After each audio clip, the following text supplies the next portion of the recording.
Morning, members, and welcome to the fifth day. Believe it or not, we're working our way through the first week of this budget session of the 68th Wyoming Legislature, February 13th, 2026. Please make your way to the chamber. Try to be as quiet as possible so the good chief clerk can take the roll. Alamand, Andrew, Angelos, Banks, Bear, Brady, Bratton, Brown Gary, Brown Landon, Byron, Campbell Elisa, Campbell Kevin, Chestick, Clauston, Connolly, Davis, Erickson, Filer, Bornstrom, Geringer, Guggenmoss, Haroldson, Harshman, Heiner, Heft, Jarvis, Johnson, Kelly, Knapp, Larson Lloyd, Larson JT, Lawley, Lean, Locke, Lucas, McCann, Nicholas, Ottman, Pendergraft, Posey, Provenza, Reagans, Rodriguez Williams, Schmid, Sherwood,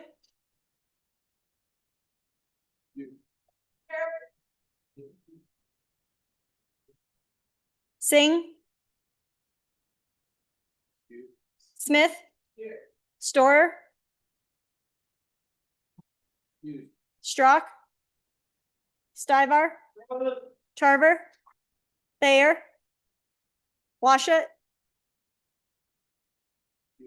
Wasserberger, Webb, Weber, Worf, Williams, Winter, Wiley, Yin, Mr. Speaker.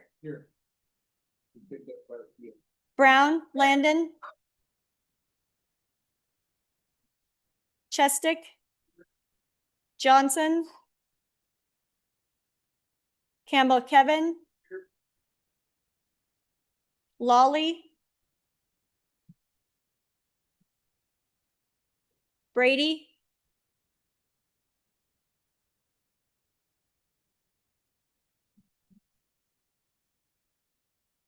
Washut,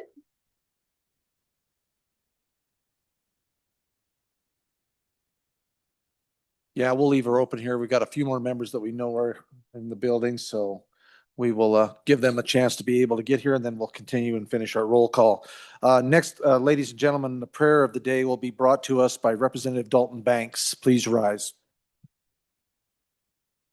Good morning, members. Share a little message this morning on peace. Peace is something, we all need after long, heated debates to know our families are okay back home. John 14:27 says, "Peace I leave with you, my peace I give unto you, not as the world giveth, give I unto you. Let not your heart be troubled, neither let it be afraid." We know that peace comes from our Lord. Let us pray. Our Father in heaven, we're grateful for the blessings in our lives, for the blessings to live in this free country, for the founders who went before us, and for all those who carried the torch and passed it on to us. We pray that we can continue to carry that on for ourselves, for our family, for our children, to preserve this, the greatest state in the nation. We pray for the suffering throughout the world. Help them find peace. Help us have peace. Help those who travel home to their families this weekend to have safety and to return to fulfill our responsibilities when we return. Help us to know we are all brothers and sisters in Christ and to treat each other accordingly. Bless our minds, our health, and help us as we make very important decisions for the state of Wyoming, for our communities, and for our families. We recognize everything we do is under thy direction. We pray for it at this time, and we say this in the name of Jesus Christ. Amen. Fellow members, yes, join me in the salute to our flag.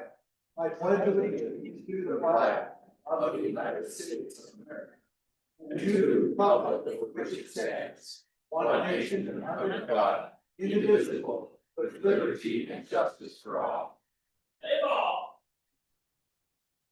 By all means, play ball, ladies and gentlemen.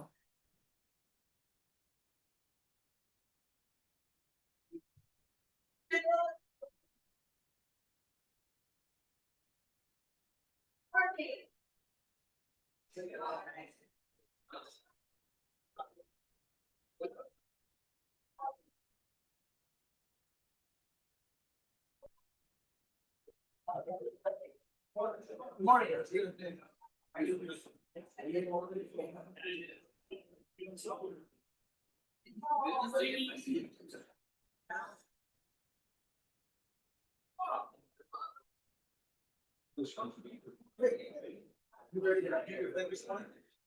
I'll be calling on this. I'll tell you this. Yeah.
All right, members, let's go ahead and make our ways back to our seats if we can.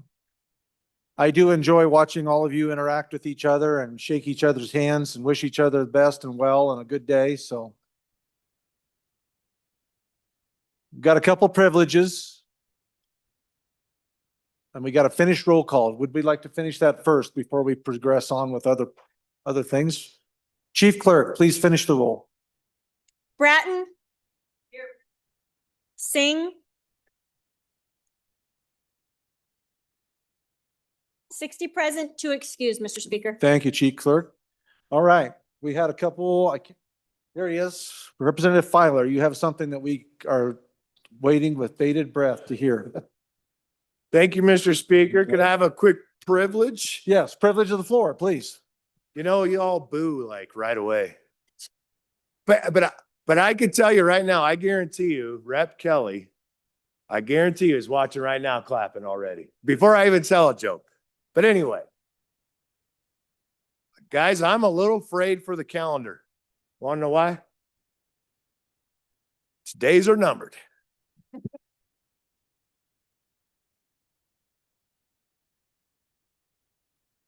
Thank you, Representative Kelly. Okay, we have a delegation up here. Representative Pendergraft, please. Mr. Speaker, privilege of the floor. Please. Thank you. Ladies and gentlemen, it was 2 years ago today that Sergeant Nevada Krinke was killed in action.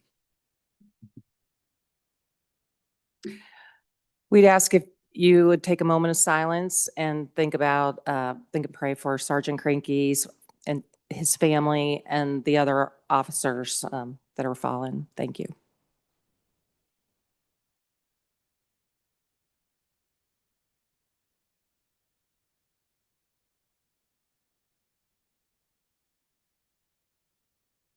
Thank you. Thank you, Representatives. Representative Thayer. Thank you, Mr. Speaker, privilege of the floor. Please proceed. Yes, this morning, if you got a yummy breakfast from the Wyoming nonprofits, in addition, there is a little gift, not a gift, there is something in your boxes to make Time to Thrive, and you will have a little package from the Wyoming Enrichment Network. Just some information and just some fun little things that you can go home and enjoy. Thank you. Thank you, Representative. Representative Campbell, please. I may have privilege, please. Yes, you may. Please Thank you, proceed. sir. So we have representatives up in that gallery. I'm directionally challenged. That's Wow. West. Thank you. Okay, the West. From nonprofits from across our state join us today. Wyoming's nonprofits play a vital role in building and sustaining vibrant and thriving communities. They are essential partners with government, providing community-focused solutions to critical needs. Many of these services, we wouldn't be able to function without them. With over 16,000 employees statewide, our nonprofit sector is a major contributor to Wyoming's economy. So if you would please help me welcome members of the Wyoming Nonprofit Network.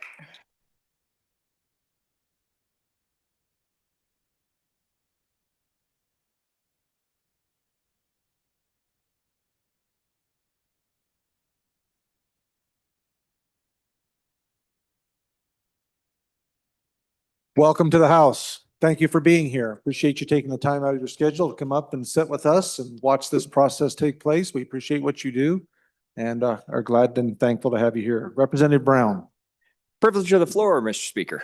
please.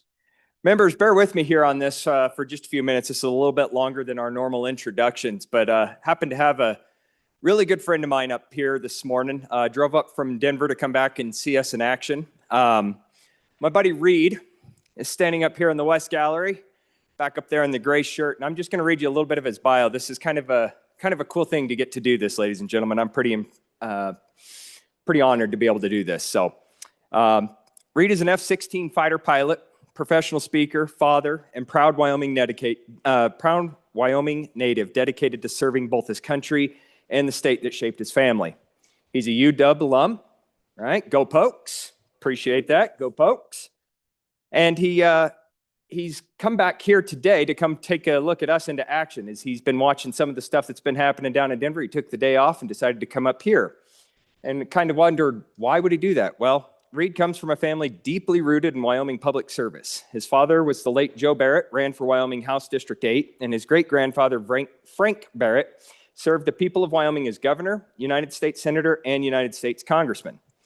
Continuing that legacy, Reed spent 4 years stationed in Washington, D.C., defending our nation's capital, where he responded in his F-16 to more than 100 real-world events involving credible threats to the national capital region.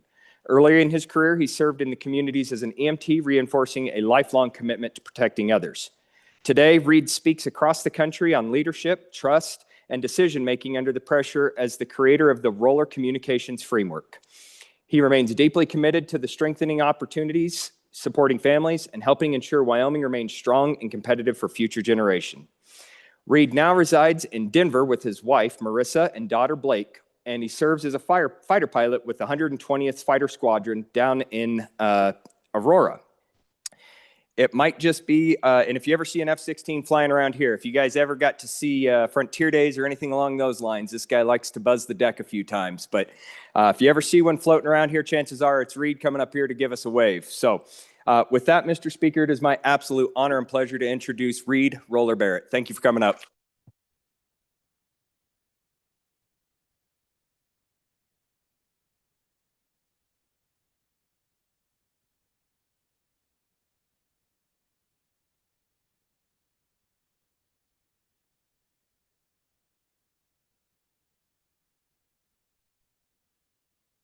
Thank you, Reed, for your distinguished service to this country. Thank you for being here with us today and all that you do and the commitment that you've made to protect us and give us the opportunity to live in a free country. It is not lost on us. Thank you for being here, sir. Any others? Is that it?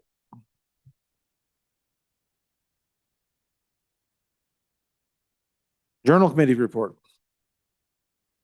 Your Journal Committee reports that the Journal of February 12th, 2026 has been read and recommends that it be approved. Representatives Posey and Jarvis. Thank you, Reading Clerk. Doctor of the Day is Donald Kirk, MD, and Martha Hageman, MD. Nurse of the Day is Patty Olexi. She'll be here and available for us. So if there's anybody that feels like they need their services, they are available. And so please let them know how much we appreciate them being here for and made available for us. We also have a guest speaker that'll be coming. He's actually over in the Senate right now. Senator John Barrasso will be here with us this morning. He was in the chamber earlier and visited with some of us, but he will be coming over to address us at that point. And so he will, when he gets here, we will give him that opportunity to address the body. All right, reports from standing committees.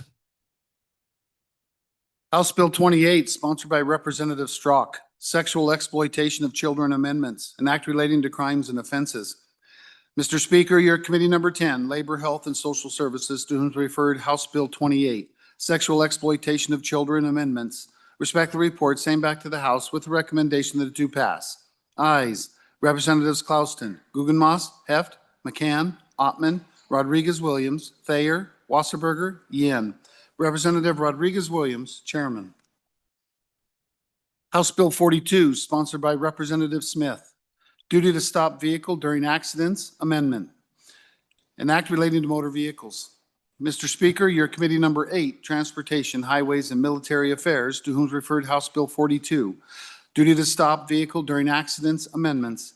Respectfully report, same back to the House with the recommendation that it do pass with the following amendments. Ayes, Representatives Banks, Brown, Geringer, Larson, McCann, Posey, Tarver, Wiley. Excused, Representative Nicholas. Representative Brown, Chairman. Thank you, Reading Clerk. All right.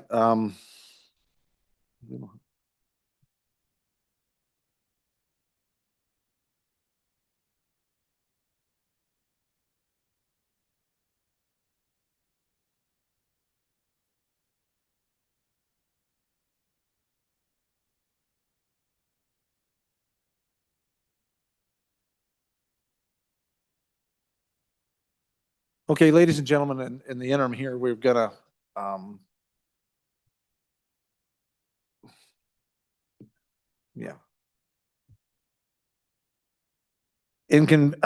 pursuant to House motion number 1, motion to convene an investigative House committee.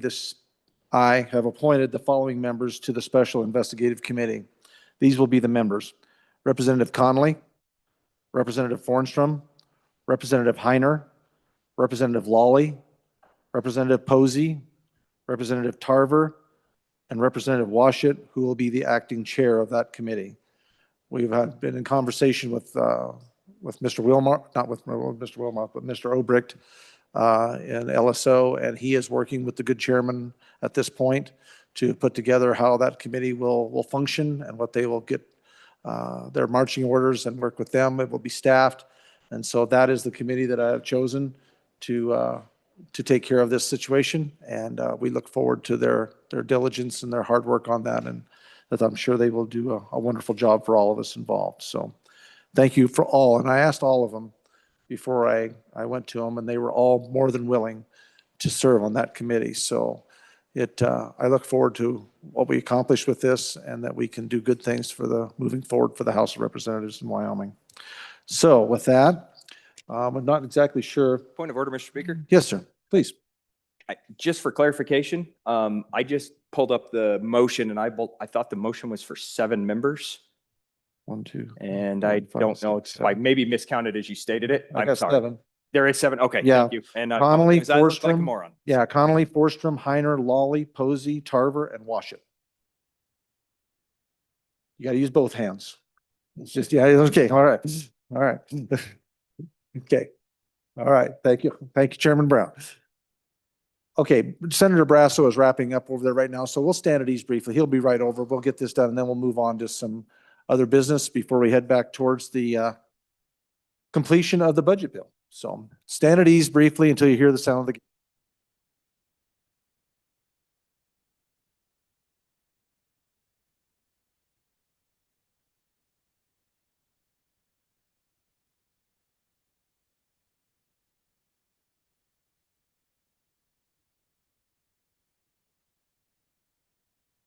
Thing I should submit interim topics went live this morning on the legislature's website, so they're already asking for your interim topic ideas. This is a memo to each, and there is a memo in each of your mailboxes outlining the process. Suggested topics may originate from any source, but the topic must be submitted and presented to joint committees by a legislator. So you can get topics from your constituents, but it has to be presented by you as the legislator. Deadline for submissions is Friday, February the 27th at noon, and we will re-announce this here a couple more times for all of you, but interim topics are ready to be taken.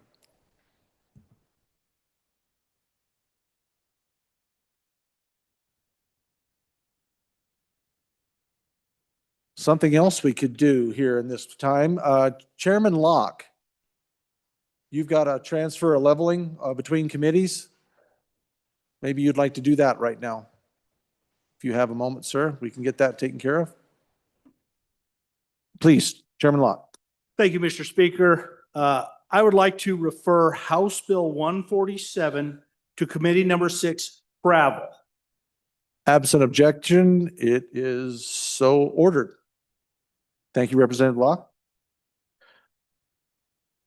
There's that.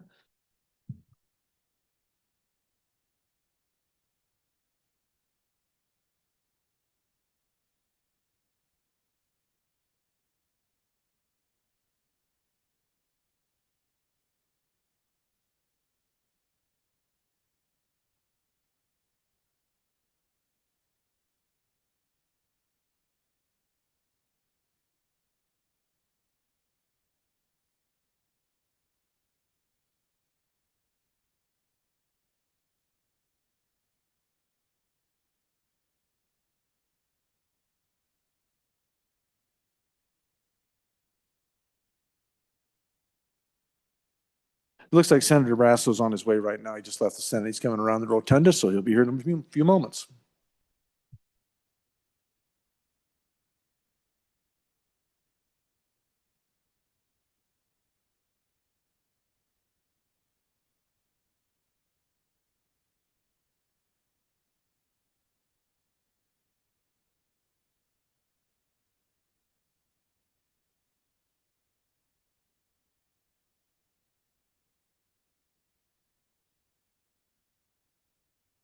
Okay, ladies and gentlemen.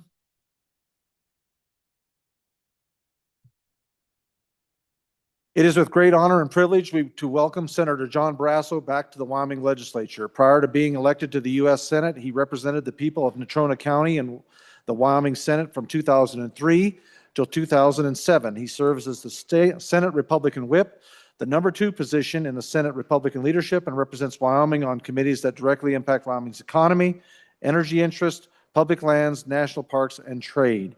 Please join me in welcoming home United States Senator John Barrasso.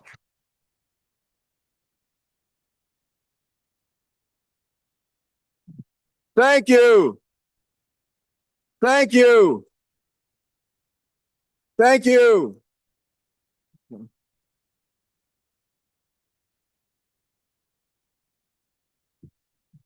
Thank you. Thank you, Mr. Speaker. Wonderful to be back. I love my time in the legislature. Love coming back. I see many of you around the state as I travel the state during the year. I think Lloyd Larson, last time I saw you, you were going through the drive-through at McDonald's in Lander, and I was coming out with a bag full of burgers and fries. I mean, it's an astonishing thing, this job. And Andrew, I think I saw you in DC, but you were also at the Elk Fest in Jackson with all the Boy Scouts. I mean, you can go around and spend time with each and every one and talking about ways to, Dalton, it was at the parade, and Cody on the 4th. It's just a joy to the friends that you meet at the legislature. And then there's the whole gang that's in Rock Springs or Green River for the Shrimp Fest.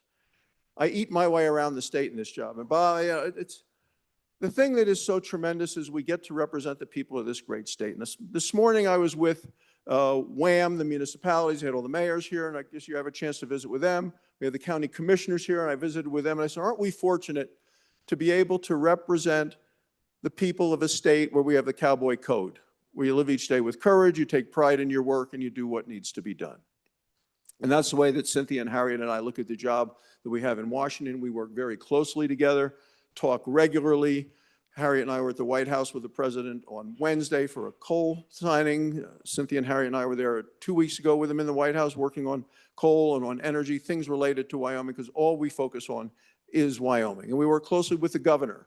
And one of his campaign slogans was tough and tested and trusted. For him, it's more than a slogan. It's the way that he continues to work within this great state, and we work very closely together. And I know you agree with what we believe our vision is and our view is and our obligation, which is to protect and to promote Wyoming, our jobs, our economy, our environment, our people, our special places, and of course, our values. And that's a big part of what we do. And Cynthia and I and Harriet work together to do that. So we'd love for you to come to Washington to visit us, to see how things are there. We'd rather be here with you, and I think Cynthia's coming Monday. We'd rather be here with you, hearing from you, but we want to hear from you all the time. We also want to make sure that people from Washington come and see what we're doing here.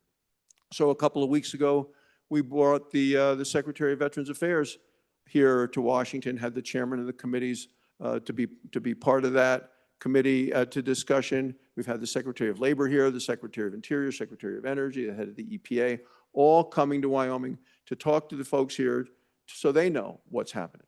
We bring people from Washington, from from Wyoming to Washington to testify as well. Yesterday, Ty Checketts from Newcastle was in the Energy Committee, the subcommittee on public lands that I chair, to testify about grazing and on grasslands and how important it is and how we are the best stewards of the land. We had Micah Christensen from the county commissioners come to Washington to testify.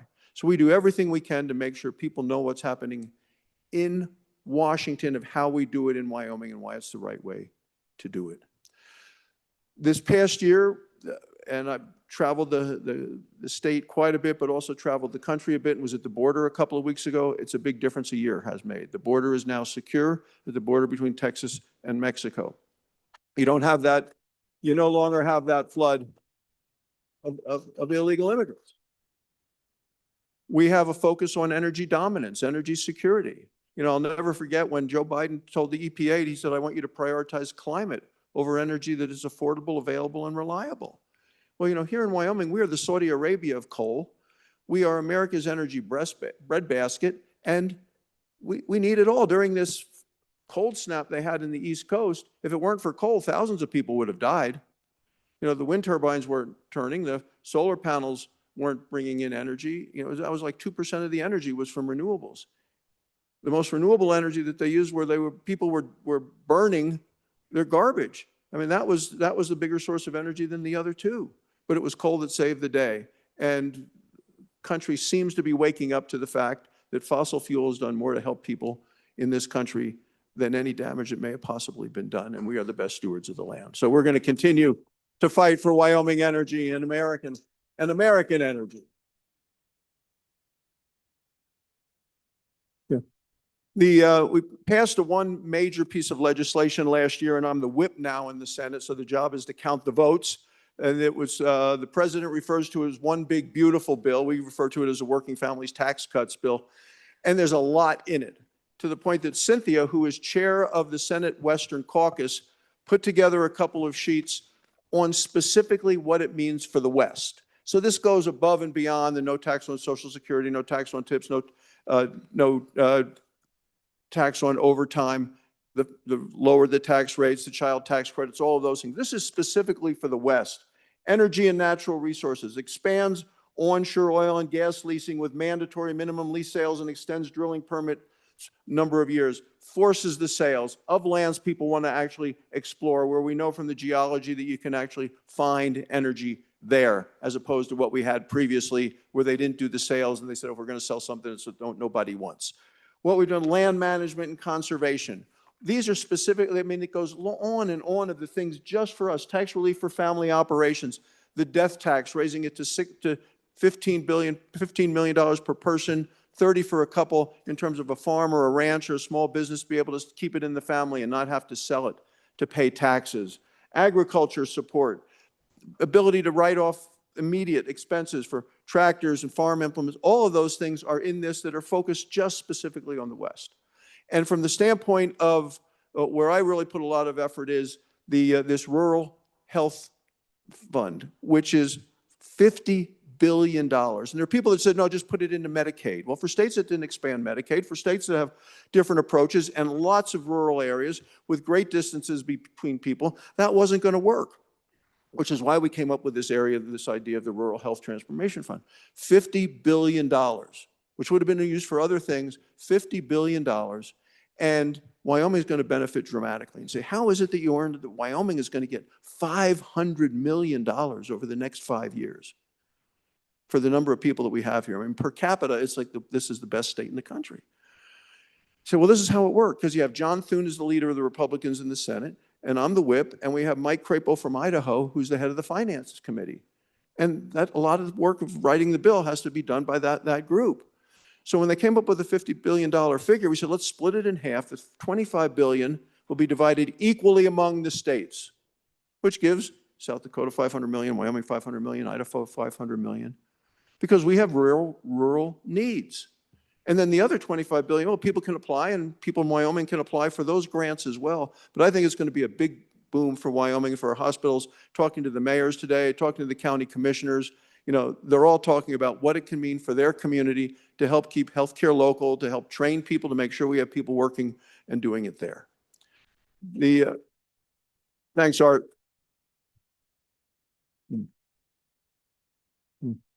Yeah, you have a lot of work to do. I want to make sure you come back to Washington and see the whip office. Let's see, Andrew was there. We got the picture with you in front of in front of this seal in the whip office. But the best thing about it is we now have on the ceiling, and this is a historic office. This is the office that was John Kennedy's. It was Lyndon Johnson when he was Master of the Senate, then Kennedy's. And there is a spot now on the ceiling where the seal of the great state of Wyoming, that one right there, is now in the ceiling of the whip office in the United States Capitol building for all time and eternity.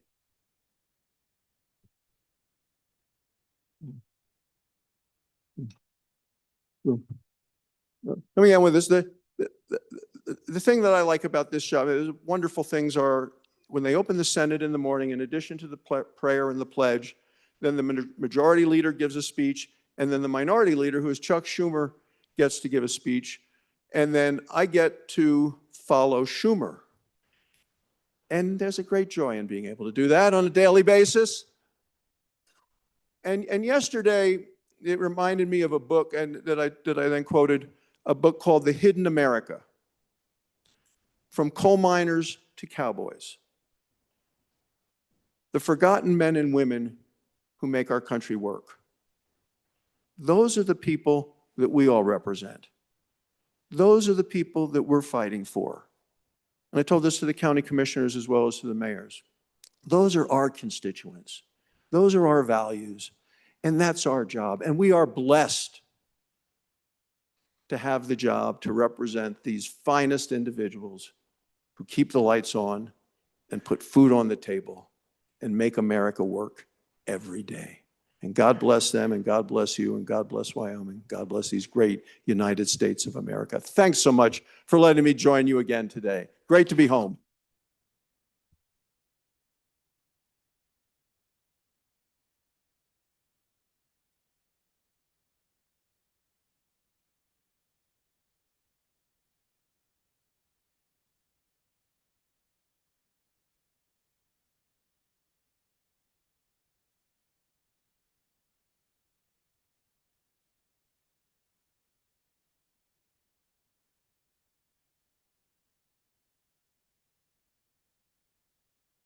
On behalf of the Wyoming Legislature, we thank you for your service to Wyoming and in the United States Senate.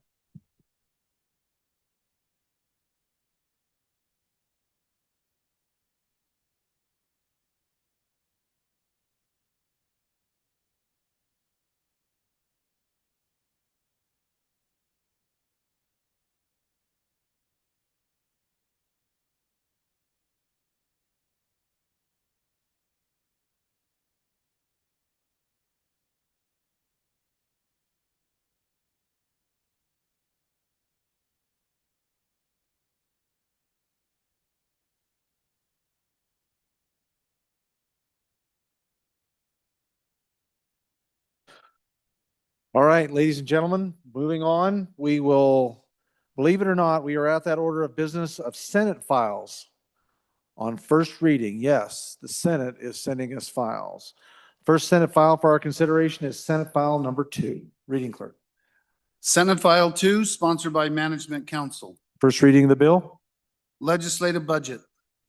Senate File number 2 will be assigned to Committee number 2, Appropriations. All right. Next on our agenda I have here, I have Representative Wharf. You have something that you'd like to bring to the body for consideration?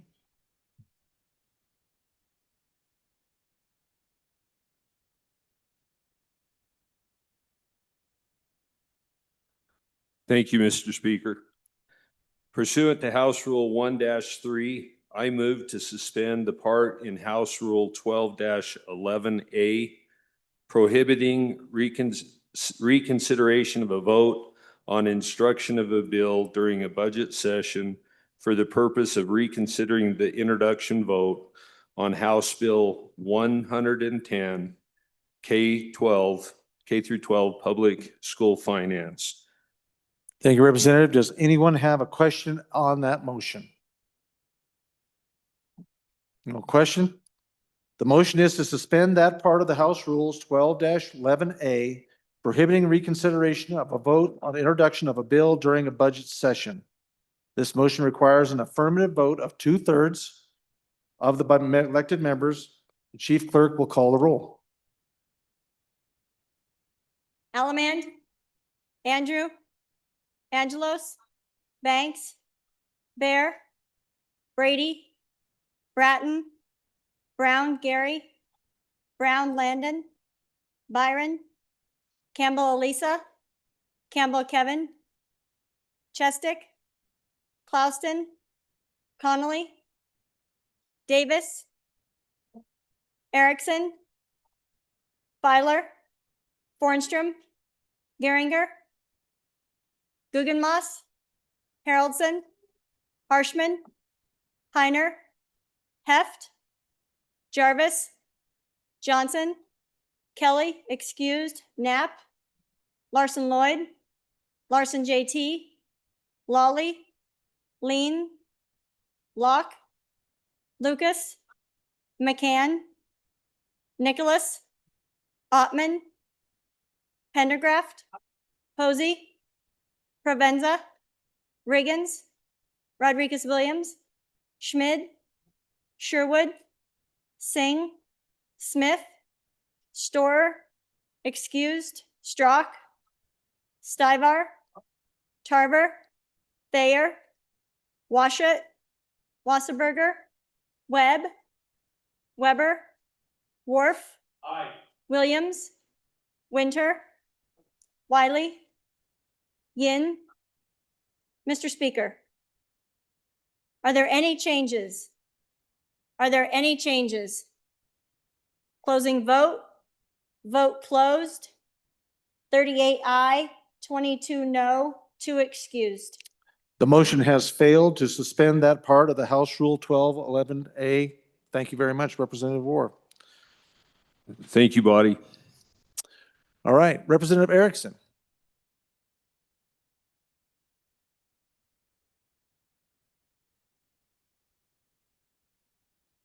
Representative Erickson, please. Mr. Speaker, thank you.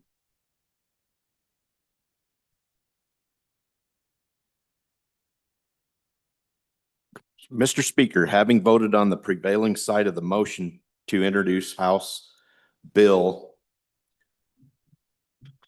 116, I move for the reconsideration of the vote. You'll want to read the next part down where it says movement, third paragraph of that paper right there. The third paragraph of that paper is what you're going to want to read, sir.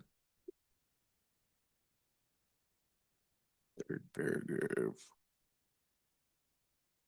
So The motion to suspend that part of House Rule 12-1A prohibiting reconsideration of the vote no, on Representative, it'd be up. It'd be the third paragraph. It would be said where it says, Mr. Speaker, just pursuant to House Rule 1-3, I move to suspend. Sorry, You're good. Body. Pursuant to House Rule 1-3, I move to suspend the part in the House Rules 12-11A prohibiting reconsideration of a vote on introduction of a bill during the budget session for the purpose of reconsidering the introduction vote. And that bill is 116. Thank you, Representative. Is there any discussion? Seeing none by the members, the motion to suspend that part of House Rule 12-11A prohibiting reconsideration of a vote on introduction of a bill during budget session. The motion requires an affirmative vote of 2/3 of elected members. The chief clerk will please call the roll. Allemand, Andrew, Angelos, Banks, Bear, Brady, Bratton, Brown, Gary, Brown, Landon, Byron, Campbell, Elisa, Campbell, Kevin, Chestick, Clauston, Connolly, Davis, Erickson, Aye. Feiler, Fornstrom, Geringer, Guggenmoss, Haroldson, Harshman, Heiner, No. Heft, Jarvis, Johnson, Kelly, excused, Knapp, Larson Lloyd, Larson JT, Lawley, Lean, Locke, Lucas, McCann, Nicholas, Ottman, Pendergraft, Posey, Provenza, Riggins, Rodriguez-Williams, Schmid, Sherwood, Singh, Smith, Storer, excused, Strock, Stivar, Tarver, Thayer, Washut, Wasserberger, Webb, Weber, Wharf, Williams, Winter, Wiley, Yin. Mr. Speaker, are there any changes? Are there any changes? Closing vote. Vote closed. 45 aye, 14 no, 3 excused.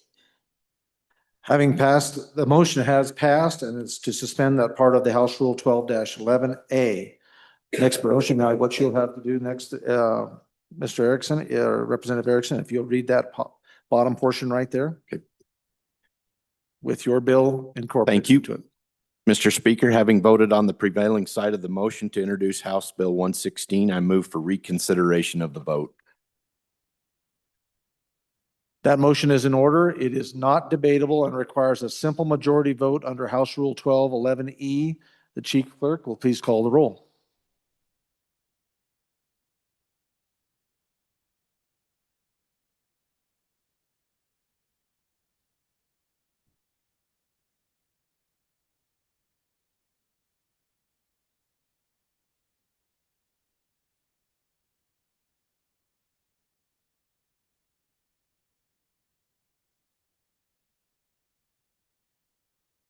Allemand, Andrew, Angelos, Banks, Bear, Brady, Bratton, Brown, Gary, Brown, Landon, Byron, Campbell, Elisa, Campbell, Kevin, Chestick, Klauston, Connolly, Davis, Erickson, Filer, Fornstrom, Geringer, Guggenmoss, Haroldson, Harshman, excused, Heiner, Heft, Jarvis, Johnson, Kelly, excused, Knapp, Larson Lloyd, Larson JT, Lawley, Lean, Locke, Lucas, McCann, Nicholas, Ottman, Pendergraft, Posey, Provenza, Riggins, Rodriguez Williams, Schmid, Sherwood, Singh, Smith, Storer, excused, Strock, Stivar, Tarver, Thayer, Washut, Wasserberger, Webb, Weber, Worf, Williams, Winter, Wiley, Yin. Mr. Speaker, are there any changes? Are there any changes? Closing vote. Vote closed. 47 aye, 12 no, 3 excused. Having received the affirmative vote, House Bill 116 has passed introduction to the House. Representative Brown, privilege, please. Mr. Speaker, thank you. So, ladies and gentlemen, it's not very often we get people from my neck of the woods to drive all the way down to the Capitol. It is. And, you know, it's a long and arduous drive. I think it's probably about 3.5 miles. But in our South Gallery, we have with us the East High FFA chapter. And I just want to say thank you to their teacher, Joe Allen, for bringing them down here and to get to experience what we do on a daily basis down here. You guys just witnessed a little bit of movement, but as long as you guys stick around here for a few more minutes, you'll get to see some actual legislating happen. So please welcome to the House.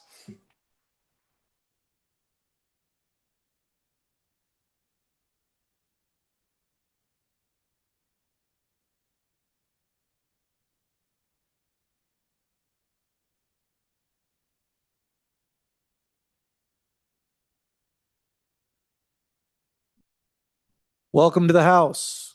Glad to have you. Hope you can hang around for a little bit and watch how this process takes place. You know, when I was in FFA, I found out and my ag advisor made it very clear that FFA stands for Father Farms Alone, which means that I'm going to take your kid and I'm going to make them travel all over the state and show them a lot of doing different things that they can get involved in and help them to grow and to see a lot of new things that'll get them attracted to more agriculture pursuits. So thank you for what you're doing. Thank you for wearing the blue and gold and being willing to spend some time here with us today. Welcome.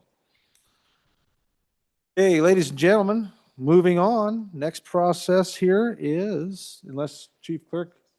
Oh, and I have to also, committee number 5 is where we will assign House Bill number 116, Agriculture. We'll get that bill.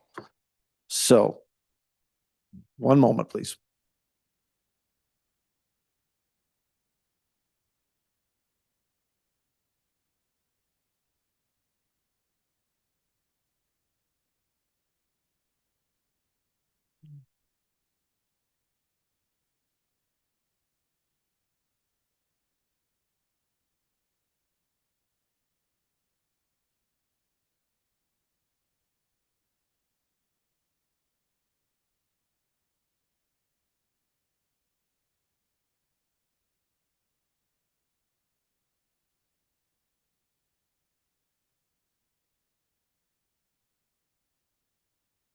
No.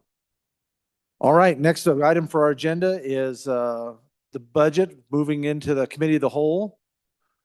So we've got to finish that process. We're going to do that. And then once we complete that process, we will go on to second reading. Sure, yeah. Representative Larson, you have a. There you go. Representative Larson, please. Thank you, Mr. Chairman. Privilege of the floor, if I may. You bet. Go ahead.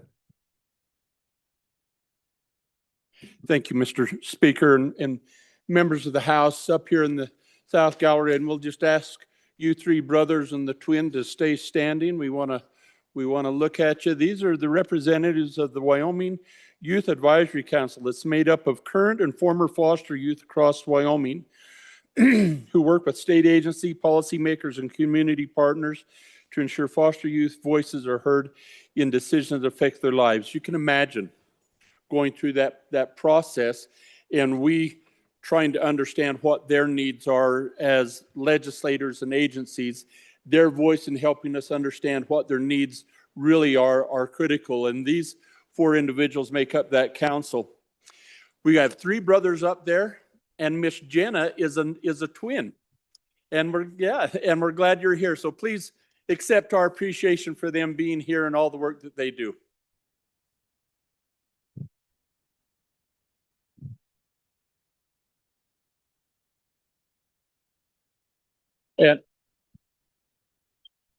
And if I may just follow up, First Lady, thank you for all your help with this council. It's critically important. Thank you.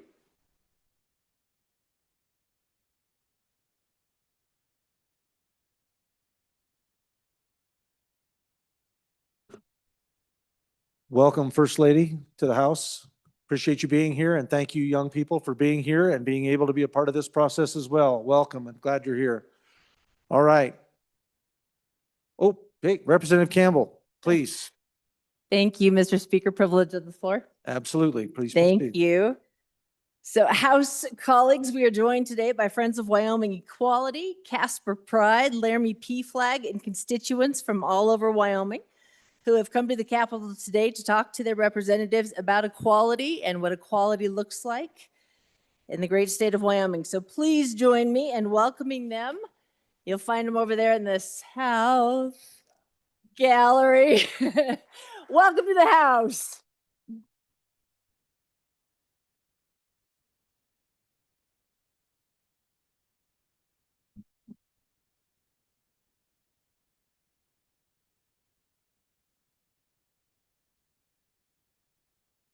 Thank you for being here. You've helped Representative Campbell realize, and she's getting her directions down. It's a great exercise, so we're going to have her figure this out just solid as a rock. Thank you for being here, and welcome to the House. Appreciate it. All right, is that it? Any other announcements or privileges? We're good? All right, Mr. Majority Floor Leader, I do believe we need to resolve into Committee of the Whole to complete the budget. We can do that, Mr. Speaker. Thank you. Mr. Speaker, I move that the House resolve itself into Committee of the Whole. You have heard the motion of the good Majority Floor Leader. All those in favor signify by saying aye. All those opposed, no. Motion carries. Congratulations and welcome, Representative Singh.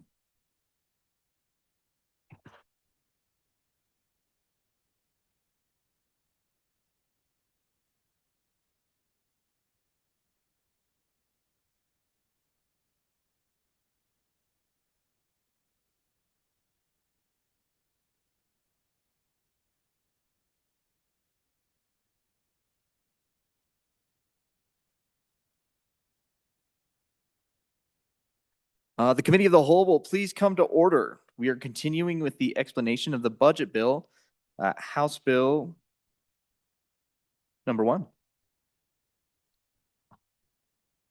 The reading clerk will please read the bill. House Bill 1, sponsored by Appropriations, General Government Appropriations, an act to make appropriations for the fiscal biennium commencing July 1st, 2026 and ending June 30th, 2028.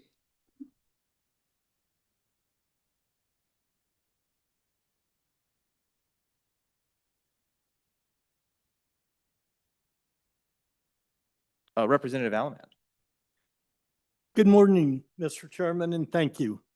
I bring you Section 70, Enhanced Oil Recovery Commission.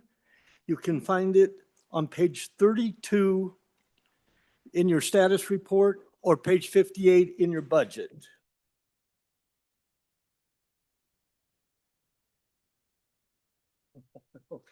False alarm.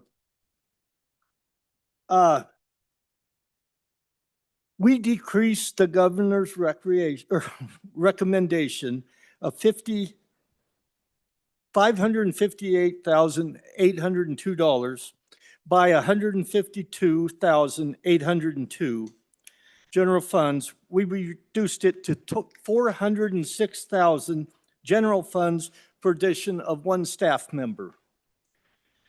JAC adopted the governor's recommendation to carry forward the unobligated balance of FY 25-26 funds for the EORC, and we will find that in a few minutes in Section 308. I'll stand for any questions. Any questions? Representative Lean. Thank you, Mr. Chairman. Just could you please tell us again what agency you were on? Representative Alaman. I'm sorry, I did not hear that. I'm sorry, Agency 70. Enhanced Oil and Gas Commission.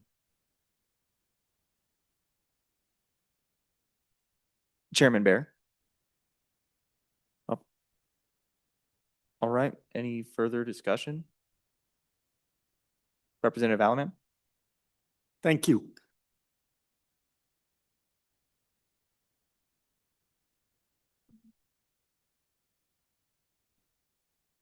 All right, absent any objection, Section 70 is closed.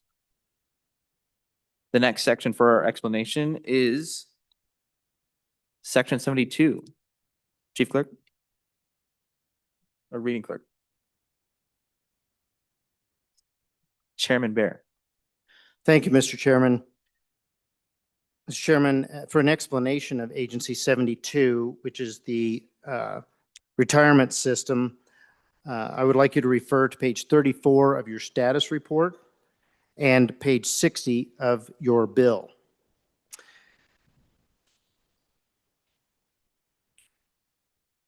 So I'm going to go through the notes now. I just wanted to make a brief statement here before we get started. Some of your appropriators are wearing red blazers today, and it is the day before Valentine's Day, so wanted to remind you to make sure you take care of your significant other.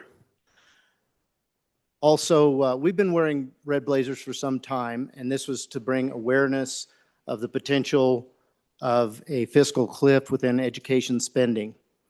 And next Tuesday, when we have our second reading, I will make sure that you have on your desk a new forecast scenario that talks about our education spending with a recalibration and ECA scenario, so that we can describe, what it is we're concerned about, why we want to slow down the growth of government. And I have to tell you all, this is my least favorite jacket to wear. I really think it makes me look bald. So I hope that you will all vote with me through this process to keep our spending on a slower acceleration rate so that I can put this in the trash. Thank you. All right, on to Agency 72. And I'll be reading from the notes and then giving an opportunity for questions. JAC adopted governor's recommendation of $373,000, and most of that is one time for the rain system maintenance and enhancements. So this is yesterday we had some questions about these enterprise systems. That's what this is, one of those, and we're funding the update of that system. Number two, JAC adopted governor's recommendation, $1.4 million, one time for the rain system improvements and enhancements. Again, this is adding more to the system. And this has to do with the ability to invest and track our investments. JAC adopted governor's recommendation of $11,749 to reclassify a chief benefit officer from EXMT 02 to EXMT 03. And this is changing one investment agent to another level of investment agent to better fit the investment team and the personnel they have there. Number 4, JAC adopted governor's rec of $12,536 to reclassify an executive assistant from BAAS 06 to 07. Again, trying to make the agency fit the people that they have there. Number 5, JAC adopted governor's rec of $71,000 one time for an actuarial experience study. And this is trying to find the best solution for our retirement system to make sure that we're really meeting the needs of our employees in their future. Number 6, JAC adopted governor's rec of $300,000 one time to continue cybersecurity consultant services. Number 7, JAC adopted governor's rec of $51,000, almost $52,000, of which $11,500 is one time for IT licenses and a printer. Number 8 is TRP. I'll skip down to number 11. JAC adopted governor's recommendation of $58,000 to reclassify an investment officer from 03 to 04. Again, making the positions fit the people that we have. And on down to number 14, JAC adopted governor's recommendation $606 of special revenue for a mortality-based reduction. And this is just changing the way the accounts pay out based on actual happenings within our state employees and those retired. JAC adopted the governor's recommendation of $1,683 special revenue for mortality-based reduction, just like the previous one. Back up to number 9, JAC denied the governor's recommendation $408,000 to reclassify ANW1 to AWNN 02 and 03 positions. This decision was just simply meeting most of the needs of the agency, but not all of the needs, just trying to slow down all of these changes. JAC adopted governor's recommendation and added footnote number 1 to specify that the Wyoming retirement system may increase the maximum base salary levels for investment staff as specified. This is giving the agency a little more leeway to hire the kind of investors that will maintain the kind of returns that we've seen, which have been phenomenal, and it has really helped shore up how our retirement looks. Number 12, JAC denied governor's recommendation $193,000 and one full-time equivalent position to add a 4th investment analyst position. Again, we're making quite a few changes here, so we're limiting some of the changes that were requested. Just they're not getting everything. We're just trying to give them as much as we can to make them continue to be as successful as they have. Number 13, JAC denied governor's recommendation $100,000 for investment workflow and contract management software. And again, kind of want to walk before we run, so we're not giving this particular new system. We're going to try to maintain the systems we have. So with that, I'll stand for questions. Representative Chestick. Thank you, Mr. Chairman. I'm a little confused about, so if I add up all the numbers in 8, 9, 10, 12, and 13, I get to the $735,000 decrease, I assume. I'm concerned about number 9, reclassifying $408,000 to reclassify positions. Is that going to impair the function of the retirement board, the retirement system? I mean, this is an important system. It administers a lot of payments to a lot of people, including myself, I have to disclose. How are these reclassifications? Do they eliminate positions, or one position being eliminated? I guess I'm concerned is are these cuts going to make it more difficult for the agency to perform its function? Chairman Bear. Thank you, Mr. Chairman, and a great question. And these are policy decisions that all of us should think about. So this particular item number 9 is talking about our rejecting the chief executive's recommendation, which came from the retirement system.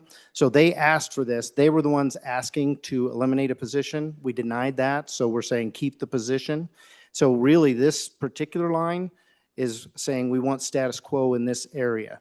We didn't say status quo in all areas. We obviously granted several new reclassifications, especially on the investment side. So what this was again, as I said earlier, trying to make it fit the people that they had. We said we'd like you to keep it the way it is to some extent. Representative Davis. Thank you, Mr. Chairman. My question is on, like you say, page 33, number 8 there. I was just trying to get the conversation about why we cut that so far down when I look at the narrative unit on there and under justification and consequences, it seems pretty critical that this needs to be there in order for our system to stay functioning. Chairman Barron, as we proceed, just for your preference, do you think we ought to stack these questions up, or should we address them one by one? You can stack them up if there just was only one person at the time. So Okay. Well, Chairman Barron. okay. Thank you for the question. So I'll point you to note number 7. That is one of those one-time licenses and some hardware in that printer. I think that's really what you're trying to get at, those things that are really mission critical. But number 7 or number 8, the one you're asking about, is the one that we've discussed last night that covers all enterprises. So these are the actual laptops, towers, monitors, and that software that we use as an operating system and that provides us a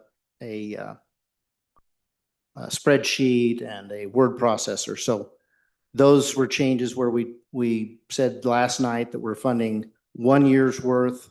We give the agency some flexibility. If they want to try to make that their entire 2-year budget, they can.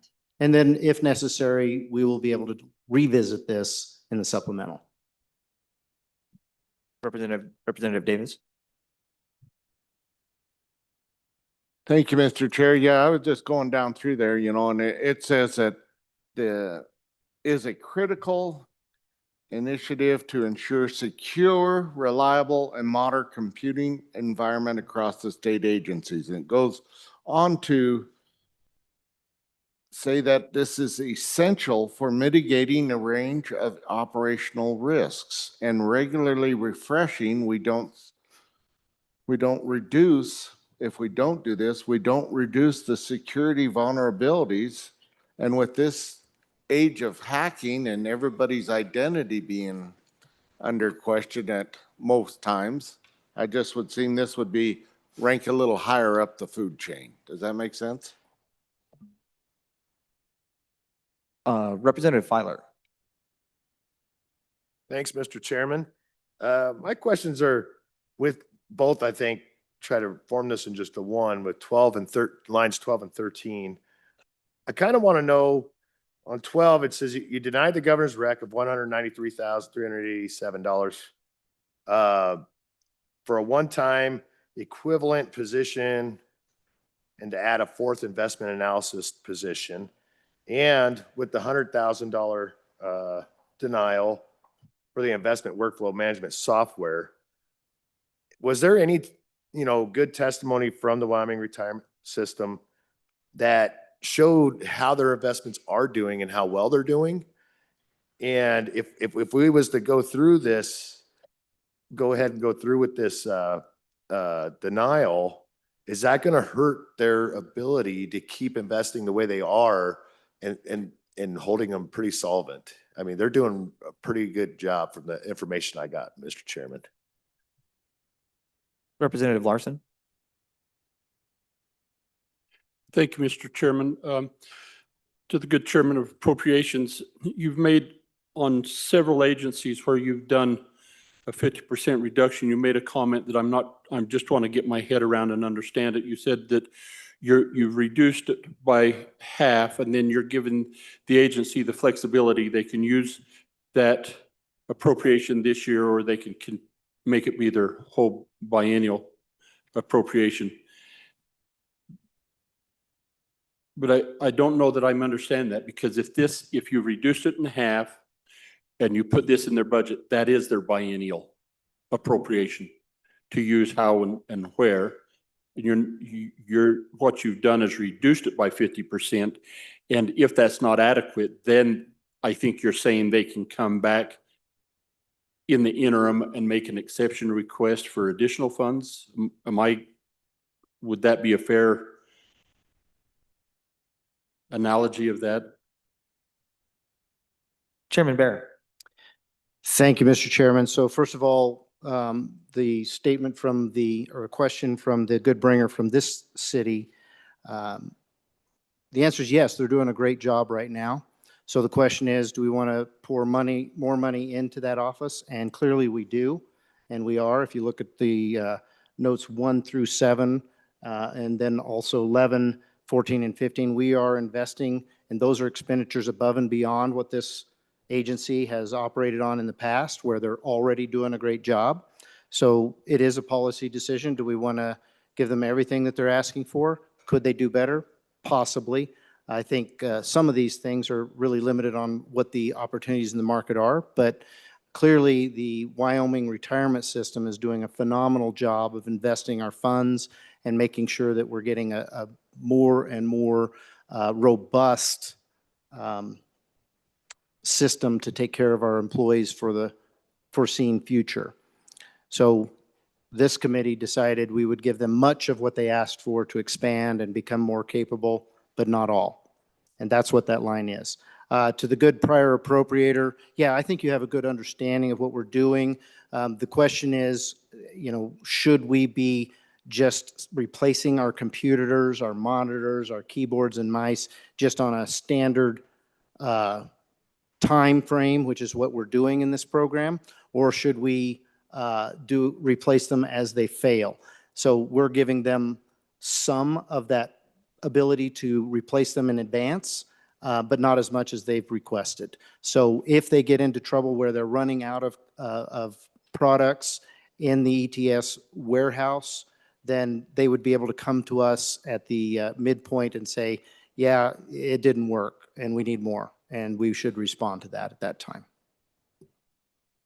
Any further discussion? All right, seeing none. Up, Representative Nicholas. Thank you, Mr. Chairman. So my question for the good Chair of Appropriations has to do with the desire to have a fourth investment analyst. And could you explain for us what the reason is, what their justification was for asking for that? And is it just because the size of their fund is getting larger, so they want more expertise in there, or what was their rationale for asking for that next analyst? Chairman Bear. Thank you, Mr. Chairman, and thank you for the question from the prior appropriator. There wasn't that much detailed discussion about each of these individual positions. It was just more of a general discussion about preparing and being able to make more investments at a quicker pace.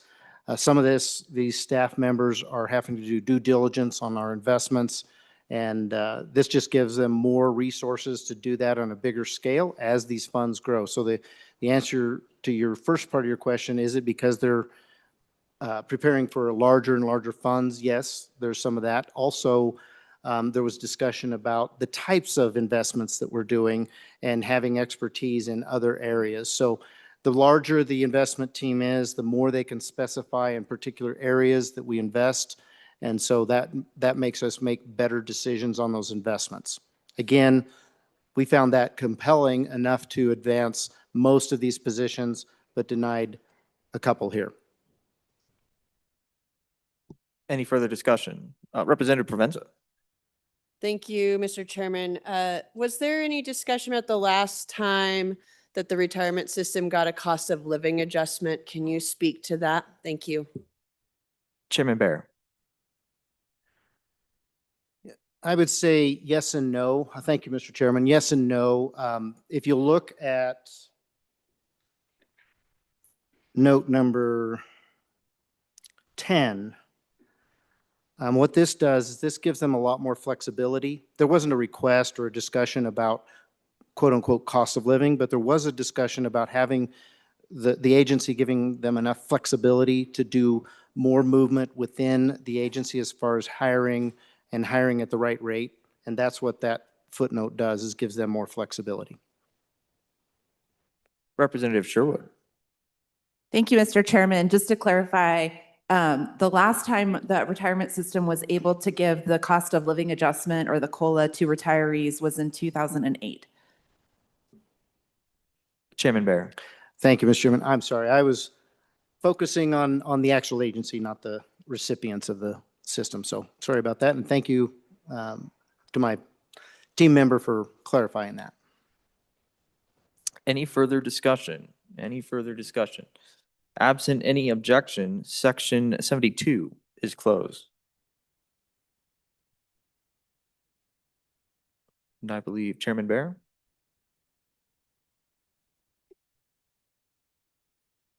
Representative Sherwood.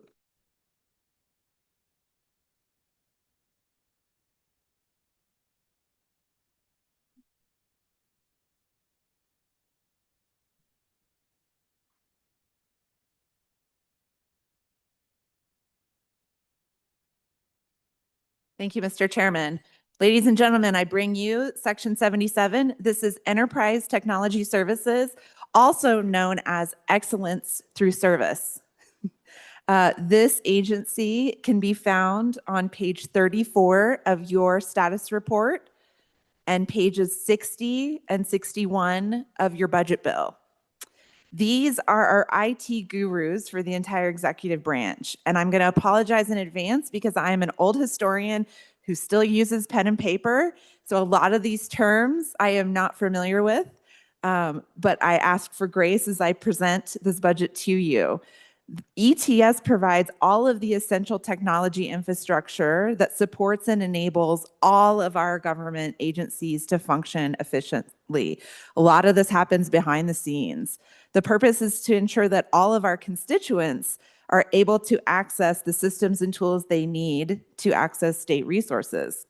ETS supports 85 different state agencies, boards, and commissions. So, big picture here, your JAC disagreed with the chief executive on general fund dollars for a continuation or a rollout of ETS's public-facing centralized citizen authentication service. So think of this as you go to a website like login.gov, and if you're a veteran, you use 1Password to access all of the federal government's services that are available to you. This program is also being used by our Department of Transportation, and so that you can log in, again, one-stop shop, one email address, 1Password, and access without having to go into the Department of Transportation and wait in line. You can access all of these services electronically to get your driving records or schedule appointments.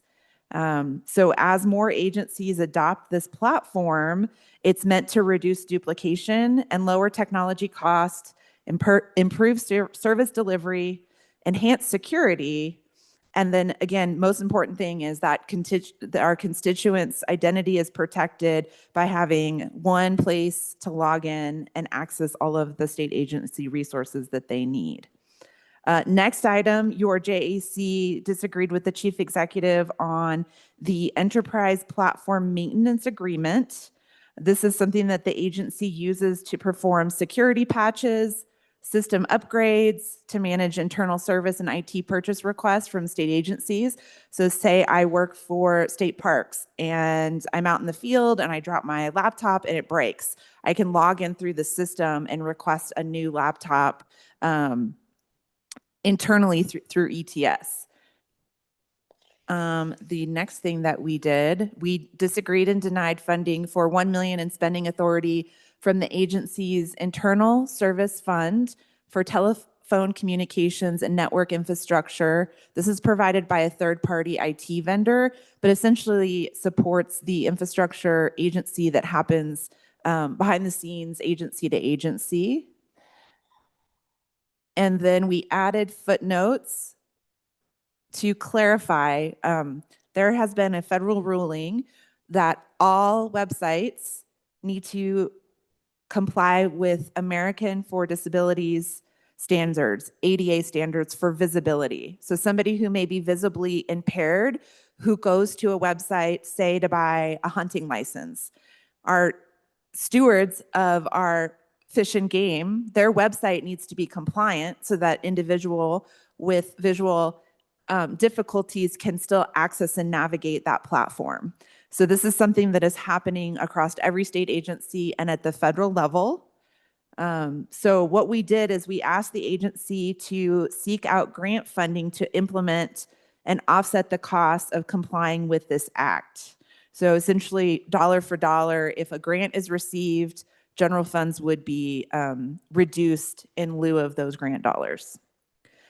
Footnote number 3, we decreased the governor's recommendation for this request and we changed the source of funding. And we did that to utilize funds in what we considered a stranded account. So the department's depreciation reserve account can only be utilized for cloud services. And so what we said was, instead of using general funds, we're going to go into the depreciation reserve account to pay for this request. Because there wasn't enough in the reserve account to cover the entirety of the request, the dollar amount was reduced, but the source of funding was changed. The cloud services support multiple state agencies' websites and digital security. Again, most of the stuff is happening behind the scenes, things that I never really think about until they break. In terms of what we adopted, the remaining notes there that you see in black, your JAC agreed with the governor and adopted those exception requests. And with that, Mr. Chairman, I will stand for questions. Is there any discussion? All right, seeing no discussion, absent any objection, section 77 is closed. On to section 80. Representative Smith. Thank you, Mr. Chairman. I bring you section number 080, Department of Corrections. Can be found page 35 on the summary sheet and page 62 of your budget. This looks overwhelming with all of these footnotes, but more or less, they can all be summed up in the Department of Corrections having staffing issues. A lot of it is major inflationary expenses. So imagine feeding as many inmates, and you just take an example of how much eggs cost here within the last couple years. Also, medical expenses have been on the rise, and there's some things here for transfers of employees. So note number 1, JAC added footnote number 1 to specify that the existing agency appropriations of $500,000 general fund is for recruitment and retention efforts within the department. So it's a thankless job, and a lot of the inmate or being with inmates day in and day out could sometimes be wearing on you. And so based on the pay rates and everything, it can be a challenge. If you look at footnote number 2, JAC adopted the governor's rec of $484,000 of general funds and 2 full-time FTE positions for a net zero position of this one is back in the 23-24 restructuring of the division. They originally had 11 FTEs and they moved them down to 4 FTEs for efficiency and also to eliminate redundancy. And some of these net to zero positions are to put them in the correct units. And so At one point, you have one staff member here doing each different correctional institute across the state. Now one person is doing things. So centralizing and making things more efficient. So we were quite happy with this agency and their desire to be efficient, but inflation has hit them hard. So number 3, JAC adopted the governor's recommendation of $9.3 million in general funds for one time for out of facility inmate housing. And you will see many of these footnotes have effective immediately. Currently, the department has the largest vacancy rate, and some of their institutions are even in the mid-60s. And so having safety concerns with inmate population versus officer positions and certain ratios, they have taken many of the inmates and housed them in local county jails or detention centers, or many hundreds are out of state as well. And so there is an added expense for housing inmates outside of our own division here.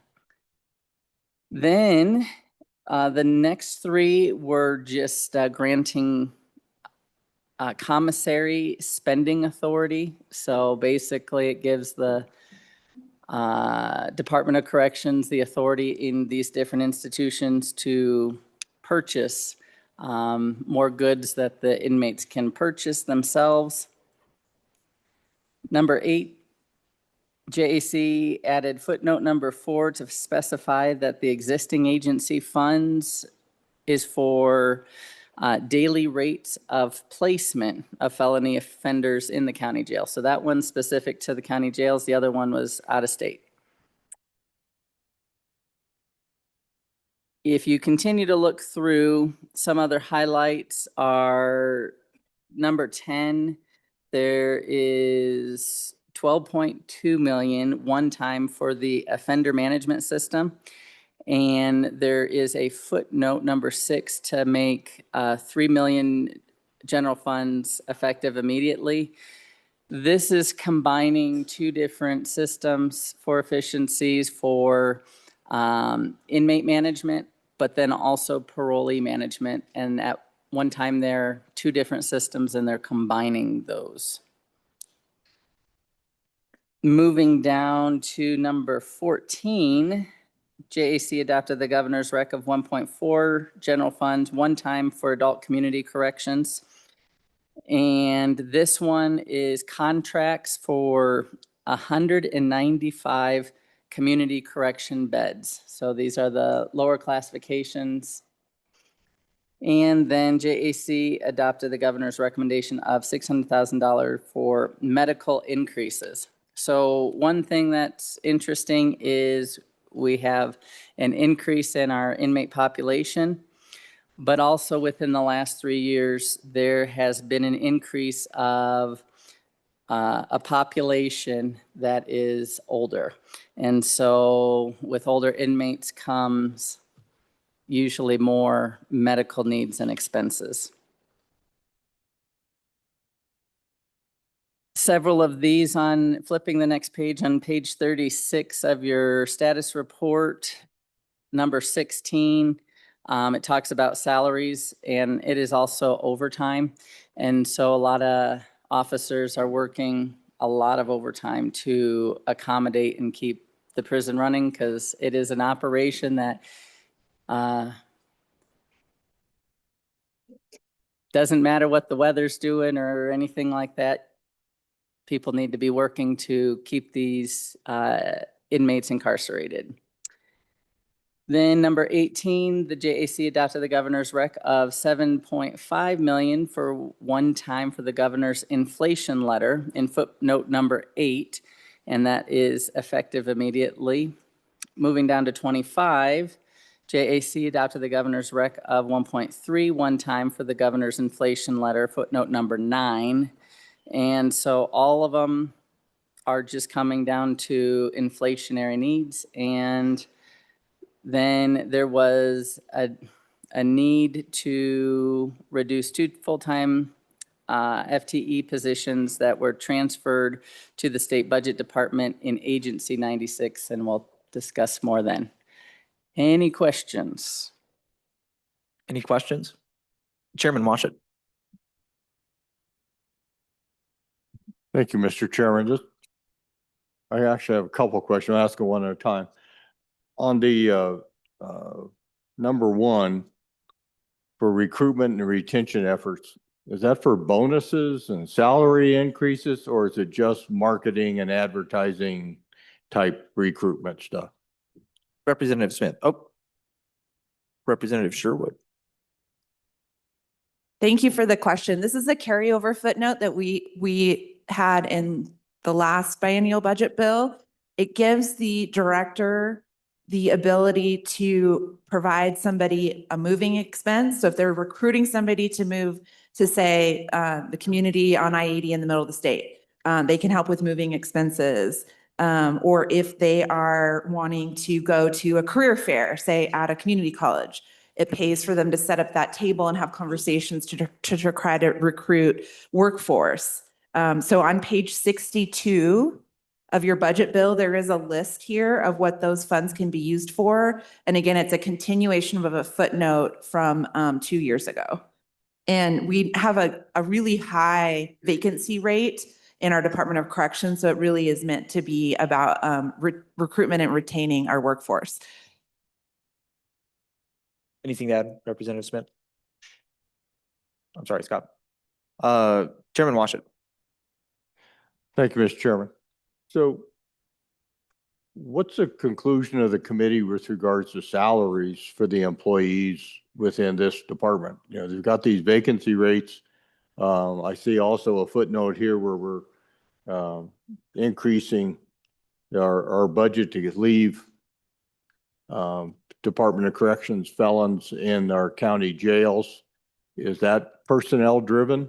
It just seems to me that a pay raise is probably an important aspect of meeting the recruitment and retention needs of our Department of Corrections. Representative Smith.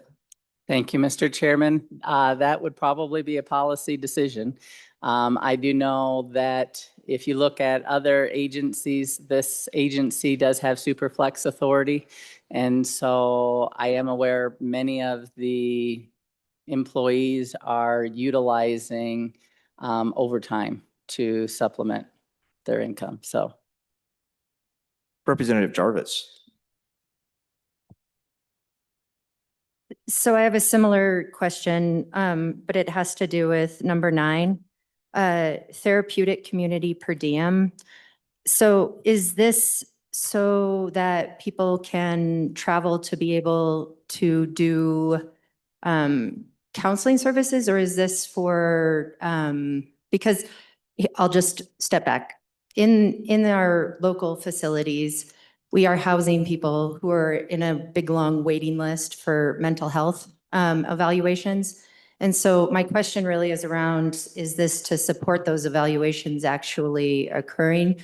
Because the wait list is forever. And I have a very good friend that's a jailer and said he got bit the other day.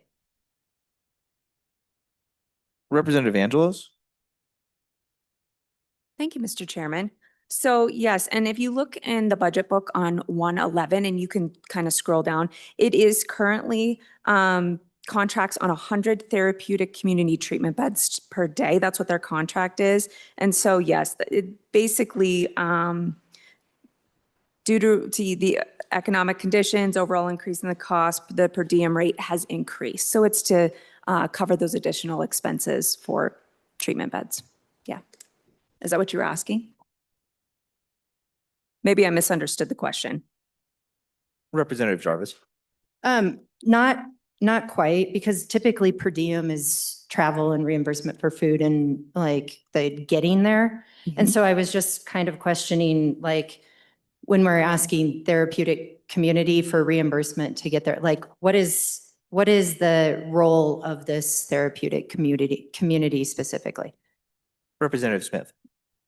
Thank you, Mr. Chairman. So the cost is actually the price per bed per day, per person being there. So, and there is a little chart there, but just FYI, it's $76 a day. And I believe it went up based on testimony like $10 per day. Representative Ottman. Thank you, Mr. Chairman. What I was kind of wondering is if you could just give me an overview of the facilities that are incorporated into the Department of Corrections, if there is a total capacity, 500 or whatever that might be. And I thought I heard you say something about not all the beds are utilized, but then I also heard lots of new ones. So if you could just kind of straighten me out on that. And then the other thing I was wondering was about not housed on site. So where could they be? I mean, are there certain states that we go to more than others? Representative Smith. Thank you, Mr. Chairman. To answer the good representative's question, there are specifically 2 county jails that houses overflow. There are 1 state in particular that we're utilizing right now, and that's Mississippi. Then there are treatment centers. So people that are still under the supervision of the Department of Corrections, they may be like in a minimum and or parole type situation. So they're still getting treatment for potentially different addictions and things like that. So there's that component that is outside of, they have a check-in time, they need to be home, they probably get to go out and work, but they're staying at a center. And so with the previous representative's questions, that's what that type of facility is. So does that answer everything? I don't know the exact vacancy rates of the prisons, but there needs to be a safe ratio between inmates and employees. So that is also a factor. So the inmate population is increasing. So the state of Wyoming is incarcerating more people. And so there's a trifecta effect of all of these scenarios between employee retention and staffing issues and needing to send out of state as well. Okay. Representative Larson. Thank you, Mr. Chairman. So folks, I do have a question, but you gotta see this. Look up here to the left. I've been watching this. It's really cool. We got a dad up there with his son and his daughter. And way to go, Dad. This is really cool. And you think those kids won't remember that? Huh? So, Mom, is that Mom in the background waving? Thanks. Way to go. That's what makes Wyoming great. And that's what we're here for, is those 2 little ones right there. And that's really good. So, Mr. Chairman, I'd like to come back and ask the presenter. There was a question earlier on staffing and compensation, and that continues to be, I hear that just in the last comment, due to the trifecta account because of staffing and numbers, and that really comes back to what we're paying these essential employees being insignificant, or not insignificant, but insufficient. But then you said something that I couldn't quite understand. You said that the agency has super flex authority that then they're paying these guys overtime. Could you please explain that to me? Representative Smith. Thank you, Mr. Chairman. So as far as what is superflex authority, or just Mr. Chairman. Representative Larkin. So clarified. So I think I understand what Superflex is, that director then can take from the 100 series to pay 900 series, 900 series, even to pay 100 series. They can use their vacancies then to those vacancy funds to increase the salaries or the compensation package of the people that are there. But once you do that, then you've got these vacancies that we've taken their funding from. So it limits you on the ability to hire new people.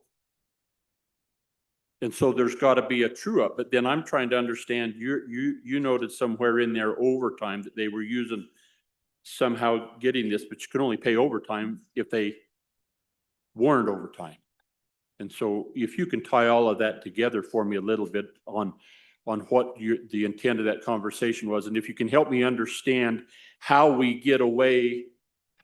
we get away from using those vacancy funds, which were intended because we know how many guards they need, but we're taking those funds associated with that position to help improve the pay of others.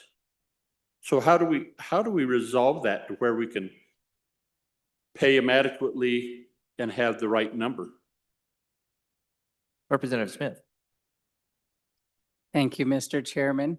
It is a complex scenario because I do live in a community that houses one of these correctional institutions.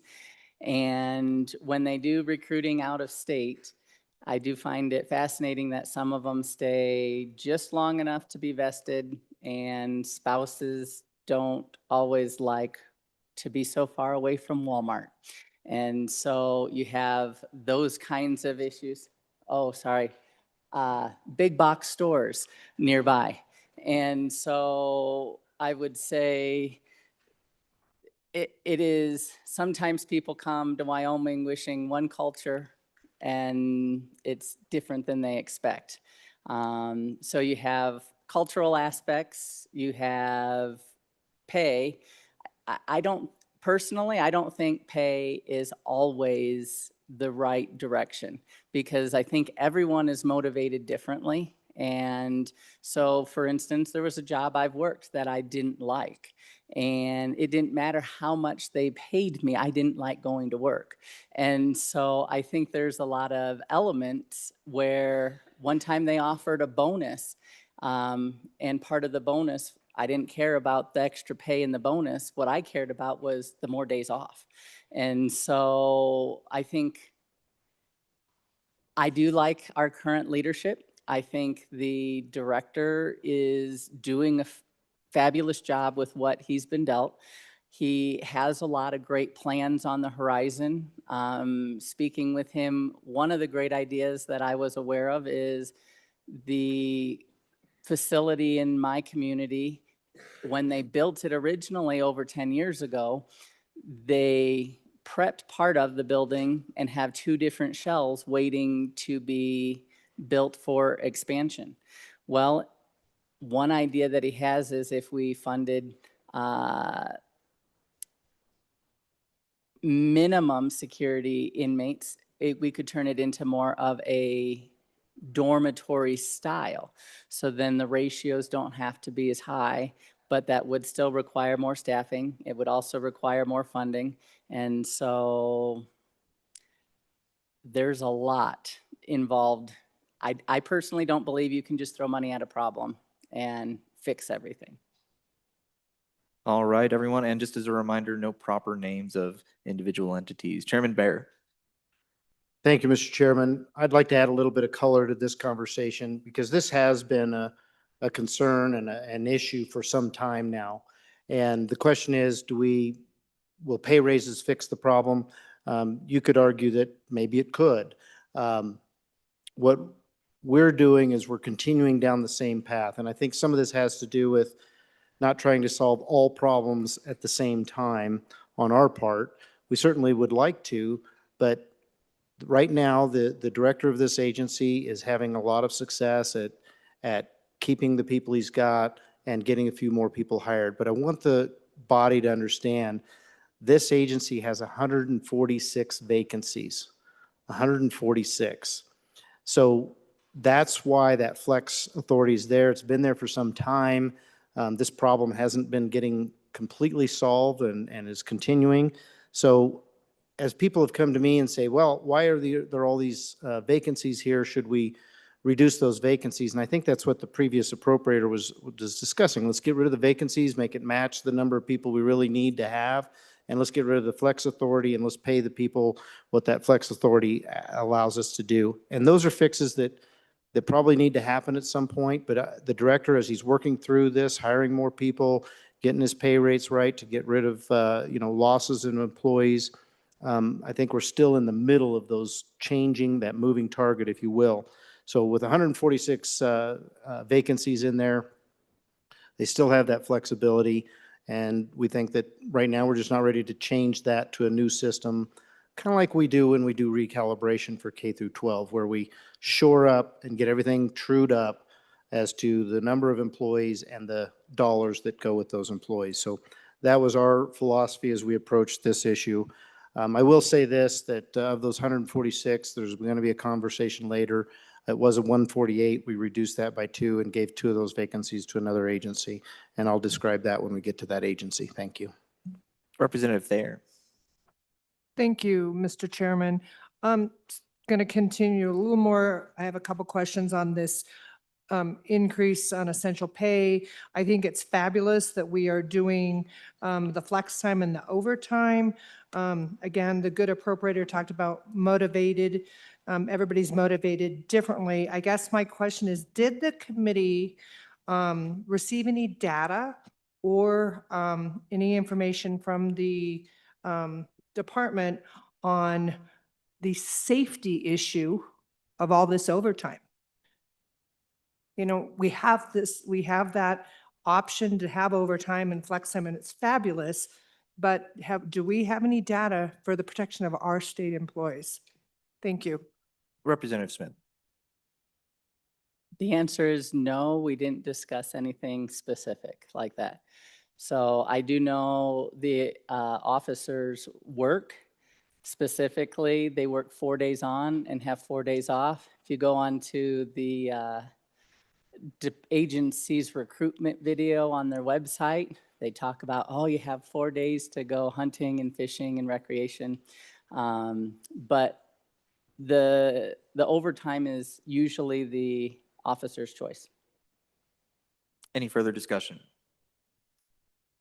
All right, seeing none, absent any objection, section 80 is closed. The next section for our explanation is the Board of Parole, Agency 81. Representative Smith. Thank you, Mr. Chairman. I bring you section number 81. Board of Parole can be found on page 36 of your summary sheet and page 64 of your budget.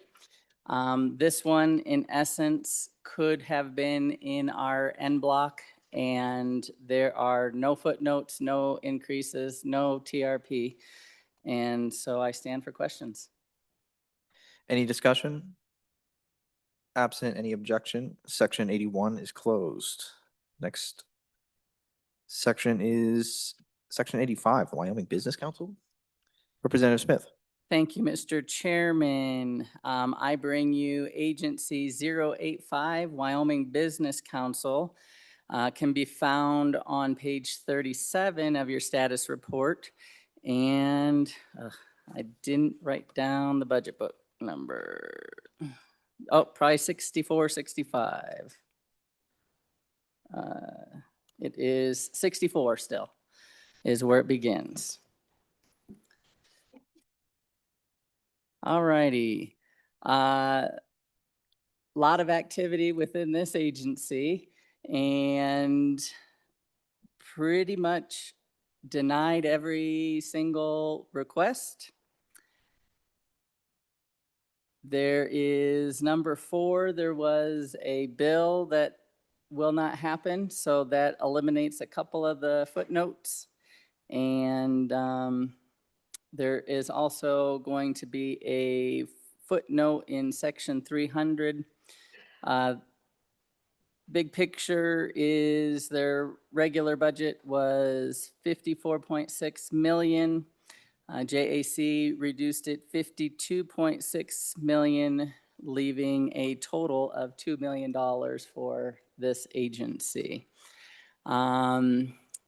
In short, this agency just trying to look at dollars spent for our ROI, return on investment, and it was the agency's position that the return on investment was not very good, and we wanted to reprioritize the funding. And so we prioritize things like the DD waivers, taking care of those that are most vulnerable, and I will stand for question. Representative Pendergraft. Thank you, Mr. Chairman. I just wanted to make a brief statement. I know that everybody has their own opinion about what to do with this agency. And we can stand here this morning and we can bat it back and forth and debate it, and it really isn't going to change anybody's mind. We're welcome to do that. We'll stand here and do that. But we've got a lot of bills that we'd like to introduce here today. And I would suggest if you have a problem with the action that was taken by the JAC, that you put it in an amendment, and then when that amendment is brought up, we have this discussion. I'm just simply trying to save some bills. Representative Riggins. Thank you, Mr. Chairman. Right now, I want to address any of the footnotes. I want to address the current proposals. I've heard it promised that those would be completed under the current budget. So is there any way that we can absolutely define which of those projects are 100% approved and 100% going to go on in a community near me? There's a pretty significant project, like $20 million. And I just want to have assurance that if it has been approved, that one board approved it, that it's going to get completed. And so that's kind of a question how I would find that out for certain. Representative Smith. Oh, Representative Pendergraft. Thank you, Mr. Chairman, and thank you for that question. It is resolved within JAC that the state can't break contracts. So once we have a contract, once we have an agreement with anybody that has been involved with the Wyoming Business Council, that will be completed. So those are not in jeopardy. We're only looking to, in a forward direction. So thank you for the question. Representative Davis. Thank you, Mr. Chairman. Along those same lines there, were the other agencies that are supposed to absorb these contracts, how are they staffed up enough to do this? I guess, what's the conversation between the other agencies? Representative Is my Smith. question. Thank you, Mr. Chairman. We did put 2 FTEs in the state budget department. So there would be 2 individuals to fulfill the contracts and make sure that any work that needed to still be done would be able to continue. Representative Davis. Thank you, Mr. Chairman. What was the conversation with the agencies about absorbing this? Do they have the expertise in there with these 2 new hires? Is that what I'm understanding here? Representative Smith. Thank you, Mr. Chairman. That agency is very capable of doing all of this, yes. They would not speak in regards to any of our policy decisions. They remained neutral. Chairman Bear. Thank you, Mr. Chairman. Just want to add a little bit of information to that question there.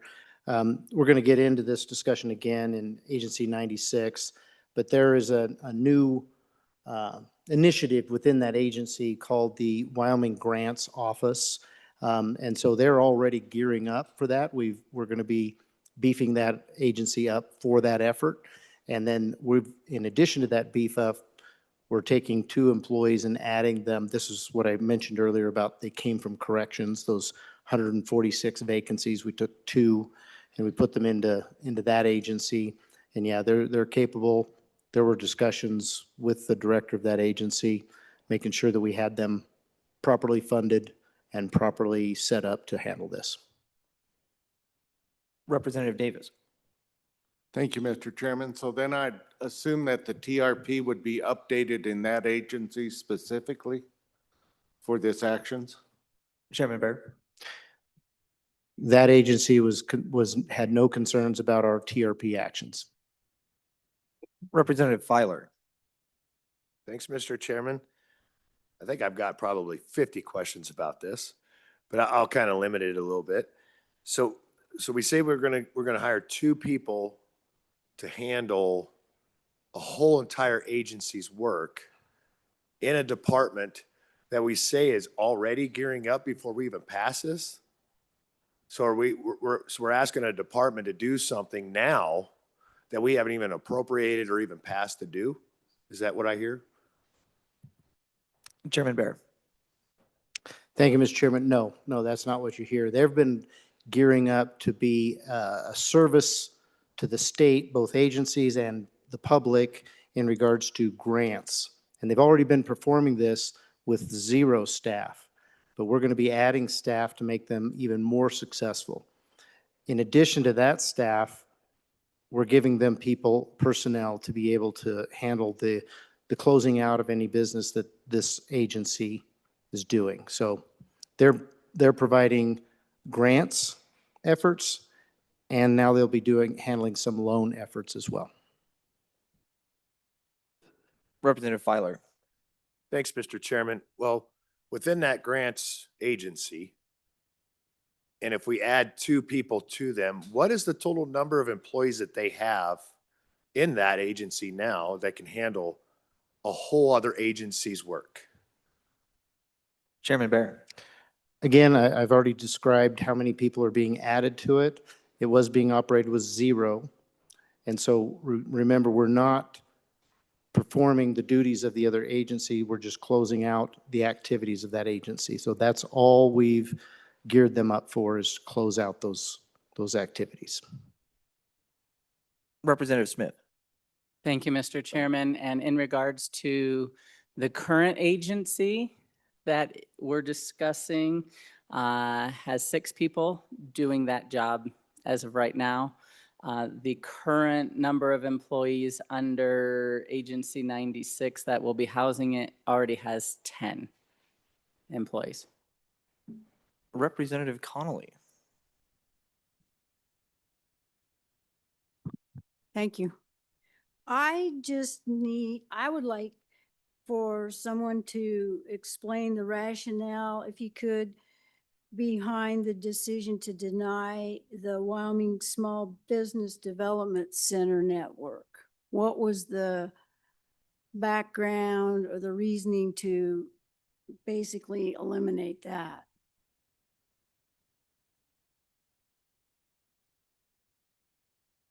Chairman Bear. Thank you, Mr. Chairman. Just going to give a general answer for all the different functions, there are many different programs. And over the lifespan of this particular agency, it has brought in new programs and closed down programs. So we didn't talk about specific programs that we were shutting down, rather we're shutting down the entire agency and all the programs that are in that agency, with the exception of some that are being moved to the Wyoming Department of Energy, or the Wyoming Energy Authority, which does some of these same functions, as well as that grants office. So the grants office, if there's a grant need, both public or private, this agency, the new agency, will be able to pick that up. So all the other programs are being wrapped up in those employees that we mentioned. And then I would just historically share with you that over the lifespan of this agency, this is not the first time that this agency has been drawn back and asked to be either reformed or turned into something different. This is the second time that that's happened during its lifespan. Representative Connolly. Oh. Representative Filer. Thanks, Mr. Chairman. And I think when we're looking at this agency, we got to remember that when it was formed, probably what, 96, 97, somewhere in there, you know, there was certain statutes that gave them the definition of what they had to do, what the agency's responsibilities were. And since then, I think this body and previous bodies before us have added more and more and more and more and more duties to that one agency. And I'm still trying to, you know, was there any conversation within, Mr. Chairman, within your committee that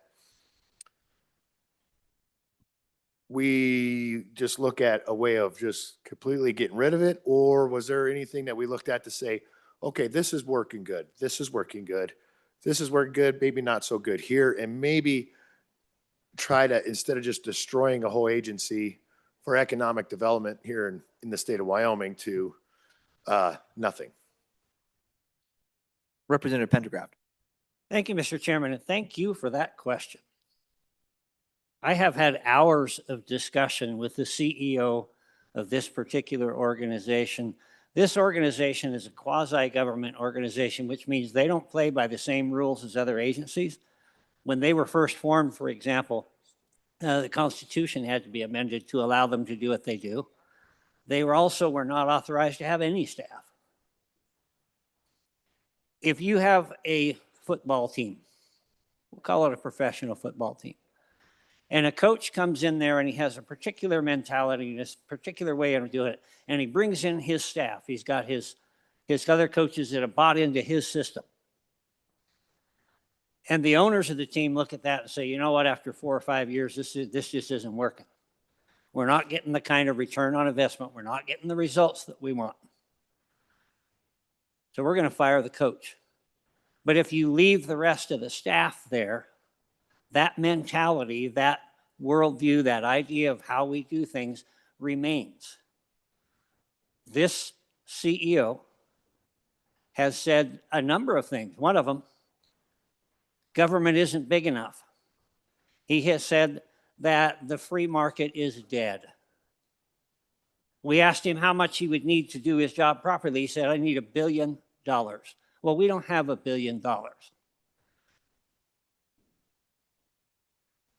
The problem is that the mentality, the core of this agency has gone in a direction that is not working, and that in many of our views is absolutely wrong. Representative Smith. Thank you, Mr. Chairman. One other follow-up with that is the CEO also mentioned one of the biggest hurdles in our state for growing the economy is government regulation. So it needs to be our job to go through all those green books and look at what is the best way to help the free market through deregulation. Chairman Brown. Thank you, Mr. Chairman. So I appreciate those last comments by the last two speakers of this fine committee that brought this forward. Because the question that was asked was there any discussion about taking a scalpel to this agency and finding the programs that did not work and eliminating those particular programs with a scalpel as opposed to a bludgeoned force? And what I just heard was, yeah, there was discussion, but we decided to go ahead and bludgeon instead. We're going to eliminate 44 jobs. We're going to eliminate those people that are working for the state, a couple of them in my district. We're going to go ahead and eliminate them. We are not sure if those particular groups and those particular constituents were doing a good job or not, but we're going to eliminate it. And then what I just heard there was, it's our fault. I just heard that.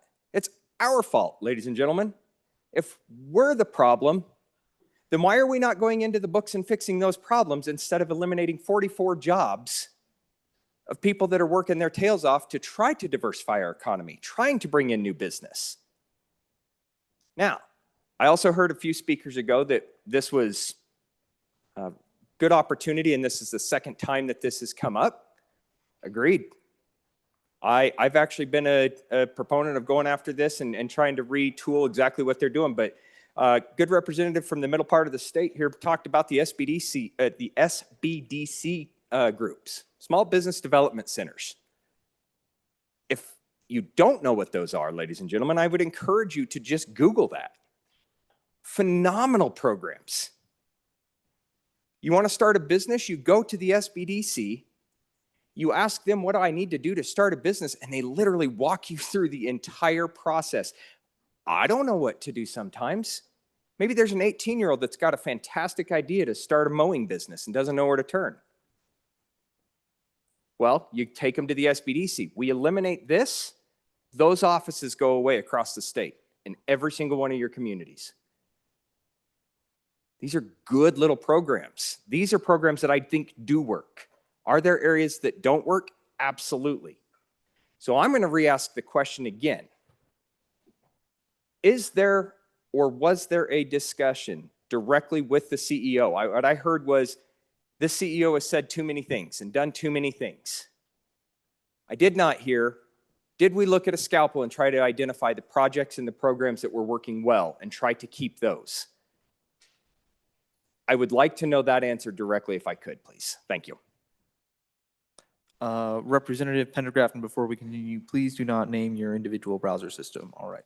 I'm sorry, I did not understand what you just said. Don't name individual browser systems, please. All right. Representative Pendergraft.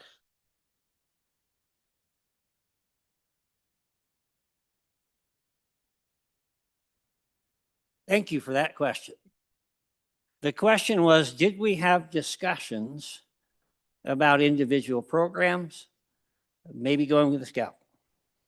Absolutely, we did. And in those discussions, there is a basic worldview. When I was in second grade, I go to school and I got a couple cookies. My teacher come over and told me I had to put the cookies away. If you don't have a cookie for everybody in the class, you're not going to bring cookies out. And that's essentially what this agency does, is it gives out cookies. If you gave a cookie to everybody, what would you have gained? Everybody's still equal. And so why spend the money on the cookies? Is that making sense? So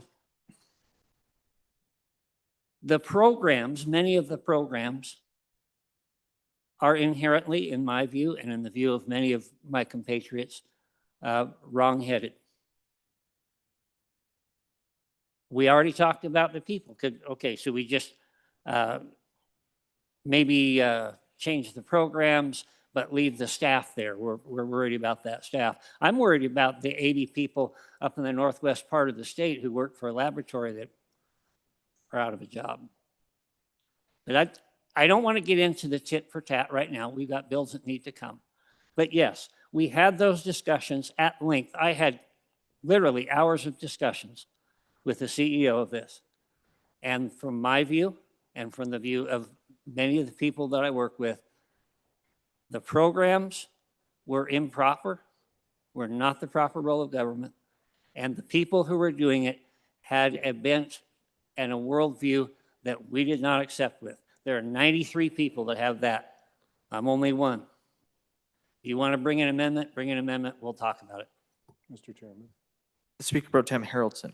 Thank you, Mr. Chairman. So to answer the question that has come out twice now is, did we have that conversation kind of as a scalpel conversation? And the CEO of this agency did come to my community, and I met with him and a board member, and I said, I'm hearing a sentiment across the board, something needs to change. And I don't think anyone here probably disagrees with that comment. And I said, you've got a week before callback, come up with a solution, come up with a very direct game plan, go through with a fine tooth comb, what's working, what's not working, and bring that to us. Let's have that conversation. And if you go back and you look at that recall, what you don't get is that. We don't get that. And so we're asking a question, a very genuine question, I felt, and I can only speak for myself in this, but as we ask that question, what do we need to do to bring about change where this actually is what was originally intended and what it's supposed to be here for? And that is identifying and finding businesses that want to come into the state of Wyoming. And instead of getting that, we got a sentiment that was more along the lines of, well, you guys just aren't getting it. You're not figuring this out like you should. And that's a tone-deaf situation. And so I think that when there's this attitude of, is there a bludgeon going on? In a way, I believe that has come out of this concept and kind of an audacity to sit there and go, oh, we're going to continue to go down the path we're going down. $1.2 million per job we created last year. I mean, when you start bragging about stuff like that, that's a pretty sad brag. And when we say, come up with solutions that we can do, come up with something, give us something to help you. And instead, we are almost given this, well, it's the legislature's fault. Ladies and gentlemen, this is what we're up against. This is what we're dealing with. Is the answer what we have here? As the good representative just said, come up with amendments. Let's start having conversations and solutions. But when the vision isn't given for the direction of the change, then we have to start asking ourselves, what are we going to do to bring about that change into the future? And I think that's really what we're asking as we look at this agency, this sub-agency. It isn't that they gave us a vision that we could work with. In fact, they went the other direction and went as far as to say, well, we could have done it if we could have just had more money. Well, I think we all understand that isn't always the solution. Representative Filer. Thank you, Mr. Chairman. And, boy, your thoughts start going crazy when there's like 8 people that talk before you and you already had something in your mind. But, I'm going to go back to playing football. And, if a football team's not doing that great, yeah, sometimes you got to fire the staff, fire the coach. But then you hire them back. Because if you don't, you're not in the game anymore. And without being in the game, Wyoming can't compete. Wyoming is competing against 50 other states right now in the United States. We're competing for industry, jobs, technology, education, you name it. So if we don't want to compete at all, and we want to tell our children that, yes, we're not going to invest anything for companies to be here for you to work. We're not going to invest in your education or your higher education. If this is what we want to tell our kids and our next generation, that's fine. That's perfectly fine. But I also heard that we told a CEO and a board to come up with the solutions. Their solutions have to be within the defines of the statutes that we placed on them. This isn't necessarily something we have to make them do because they can't, it's not like they can lobby you and say, hey, we need you to get rid of this. We want you to lose this law, this law, this law to take away duties from us. This body, people before us, set the standard for them and wrote the laws. I'm not saying every agency is perfect. I never will. But I think we can't always just point the finger and say, not us, we were the perfect ones. We put this on them throughout the years. There's like, I don't know, it's like 30 or 40 different statutes to actually define what they have to do. So when we ask them, what can you do? They cannot tell you to take away a law. That's not their job. What they can do is look at it and say, the only way to make this work is if we can have this, right? They're not here to legislate. We are. So if we all want to have an agency that works, if we all want to have a football team that is competing with every other state, because I'm going to tell you right now, there's a state 9 miles south of here, and they are cleaning our clocks on a lot of different industries right now because they have the foresight in certain industries to make sure that things are set up for those companies to go there. And guess where our kids are going? I bet you 65% or better of our kids, when they leave this state for better economics, for better jobs, for better amenities and better everything that they want, I guarantee you is 9 miles south of here. That's the first place they go. I challenge anybody in this room to go downtown anytime today, find a teenage kid and say, where would you rather live, here or that town 32 miles south? I guarantee you they're going to say 32 miles south. And they're going to ask why, right? You're going to ask why. What is it? What is it that we don't offer? We don't have the foresight to compete. We'd rather fire the football team and their staff and not hire another one back to get it going on the right track. Let's get it going on the right track. And let's not be the one state that doesn't have an economic driver. Representative Larson. Thank you, Mr. Chairman. If I may, if I understood correctly, we had passed the administration of some of these programs then to other agencies. One of the programs that I think has been of real interest to me is the broadband expansion that comes through the IIJA. We'll be receiving, the state of Wyoming will be receiving about $348 million for broadband expansion, which is desperately needed around the state. This agency has been the host agency for administering that on all the funds we received to date, and has requirements to administer the grants and monitor the grants.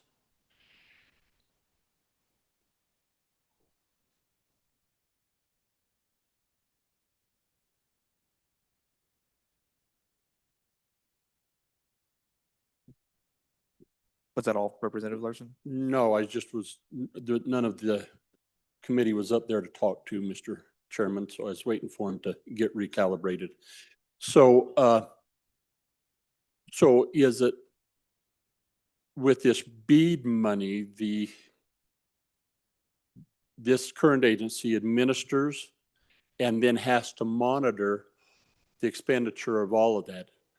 Are we suggesting then that that will now go to the agency under that small staff that is currently going to function on grants, or where is it that you're thinking we would shift that one to? Representative Larson. Thank you, Mr. Chairman. Members, I'm pretty sure most of you know and you've experienced the real world implications of the previous administration that we were under here in our country, and the anti-business climate that administration had put for industries that would thrive in Wyoming.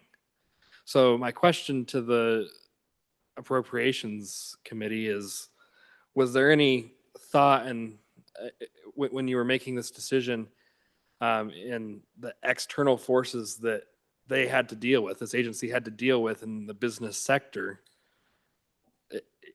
You can't just say, you can't just measure it off of their internal factors, because they are up against external factors. And so I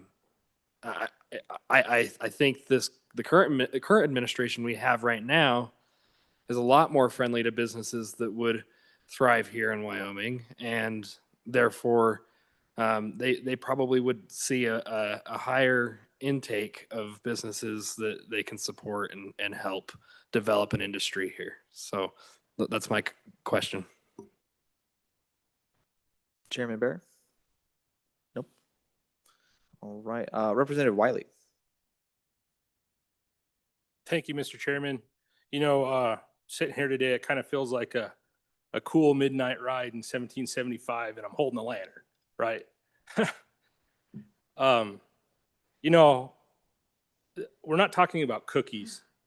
We're talking about opportunity. We're talking about jobs. I don't know how, you know, before we convene this session, I don't know how many folks, you know, had correspondence from your constituents. I know I had a single mother call me crying about about what's going on here and just not even decapitating a department, we're eliminating. And she told me a story about how she had an opportunity to start a business and become an entrepreneur. Now she has a thriving business, but she's afraid moving forward of the loss of opportunity or the loss of the ability to continue on, and for other people to have the same, opportunity to do something to where they can contribute and help build at home and help move forward. We heard earlier, we're going to leave 2 staff. And by the way, we included 2 staff. Those 2 folks are going to take on the responsibility to answer the phone when these industries are looking at coming to our state from 44 to 2. I know all our communities have their own little mechanism to try to help economic growth, but that's a heck of a thing. And when we're talking about, kind of this, we don't like what's going on, we didn't like what we heard in committee, we didn't like the director, so we're going to just end it. That's not the right way to do things. That's not forethought. That's not looking into the future. That's not helping provide opportunity. And this is not picking winners or losers, because if we're saying that and that's our argument, we're already doing that. Come on, folks. Let's think about this. Let's not think that it's a box of cookies we can take away. These are jobs. These are lives. These are children that stay in the state. This is opportunity. Representative Johnson. Thank you, Mr. Chairman. I would just like to say that this agency has been, over the years, it's welfare for the well-connected. We have documented evidence of the failures they have and the money they've wasted. And yes, if your football team is failing, those coaches get fired. They get fired on the spot and they go out and look for a new coach. And that's what we need. Thank you. Representative Locke. Thank you, Mr. Chairman. I just want to say thank you to the committee for doing the hard work and taking a hard look at this and considering the proper role of government in this process. And keep in mind that anybody who thinks that continuing to expand our spending and thinking that these agencies are going to really build jobs, leaving money in our families' pockets, leaving money in our business pockets, that's what builds jobs. Okay, do these organizations go in and infuse money here and there in a spot way? They probably do, but at the end of the day, please consider a couple of different facts. We do not build this state by continuing to expand and spend government money, and that's going to make us more jobs. That's not how it works. To give you guys all a feel, these numbers are not exact. 285,000 taxpayers across the state, with 68,000 of them taking a government paycheck. At the end of the day, I understand we have that need here in the state, but keep in mind that it sounds to me like the committee asked them the question, tell us how to make this better, and if they don't get an answer, I understand, and I want to thank the committee for considering that and taking that into consideration. Thank you. All right, folks, and as we proceed, let's just be cautious as we talk about the policy decision of the director and any individual. So thank you, Representative Thayer. Thank you, Mr. Chairman. And I'm going to comment on a speaker a few times ago talked about a football team and we get rid of the coaches, but we don't get rid of the team. We regroup and we come on stronger. So I ask you, what is the Wyoming way? That's picking ourselves up by the bootstraps, having resources and tools. We give a fish, you eat for a day, you teach them, we eat for a lifetime. We have a small manufacturing company that use the resources of the Wyoming Business Council and the SBDC. She now has created over 100 jobs. A lot of you guys carry her purses around or her briefcases. She's at NFR. I can go on and on of the places, but 100 jobs by using the tools and resources that these multiple agencies have offered. Didn't pay for it, but just assisted. So let's continue to teach our businesses and be innovative and grow our innovation in this state. Thank you. Representative Lean. Thank you, Mr. Chairman. I came prepared to debate the Wyoming Business Council, but today we're during the reading. I'm here to talk about the financials, and so I'm wondering if we could just save the debate, have some sidebar conversations, and then move to bring amendments to be able to create this agency in the way that you want it, read through their 94 pages of statute and start there. Thank you. Representative Harshman. Thank you, Mr. Chairman. I just, so we created, of course, the Wyoming Business Council and our predecessors in 1997. It's not the same as it was then.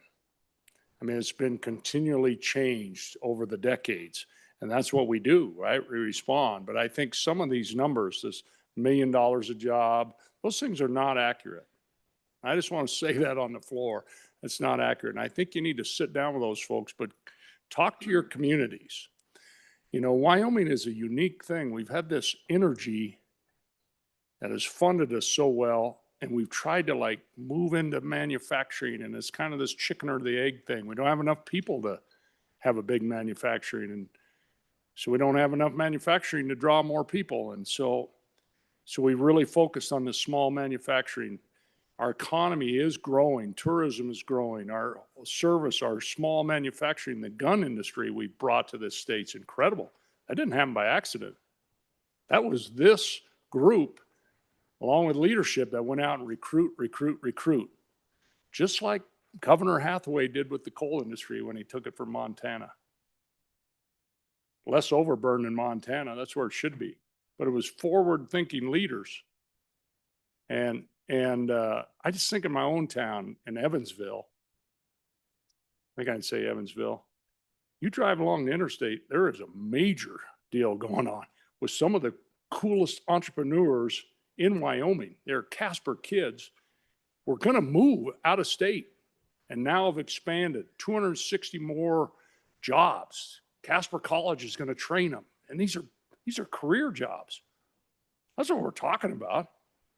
I mean, it's not about a football game or your mom giving you cookies. I don't even know what that's about.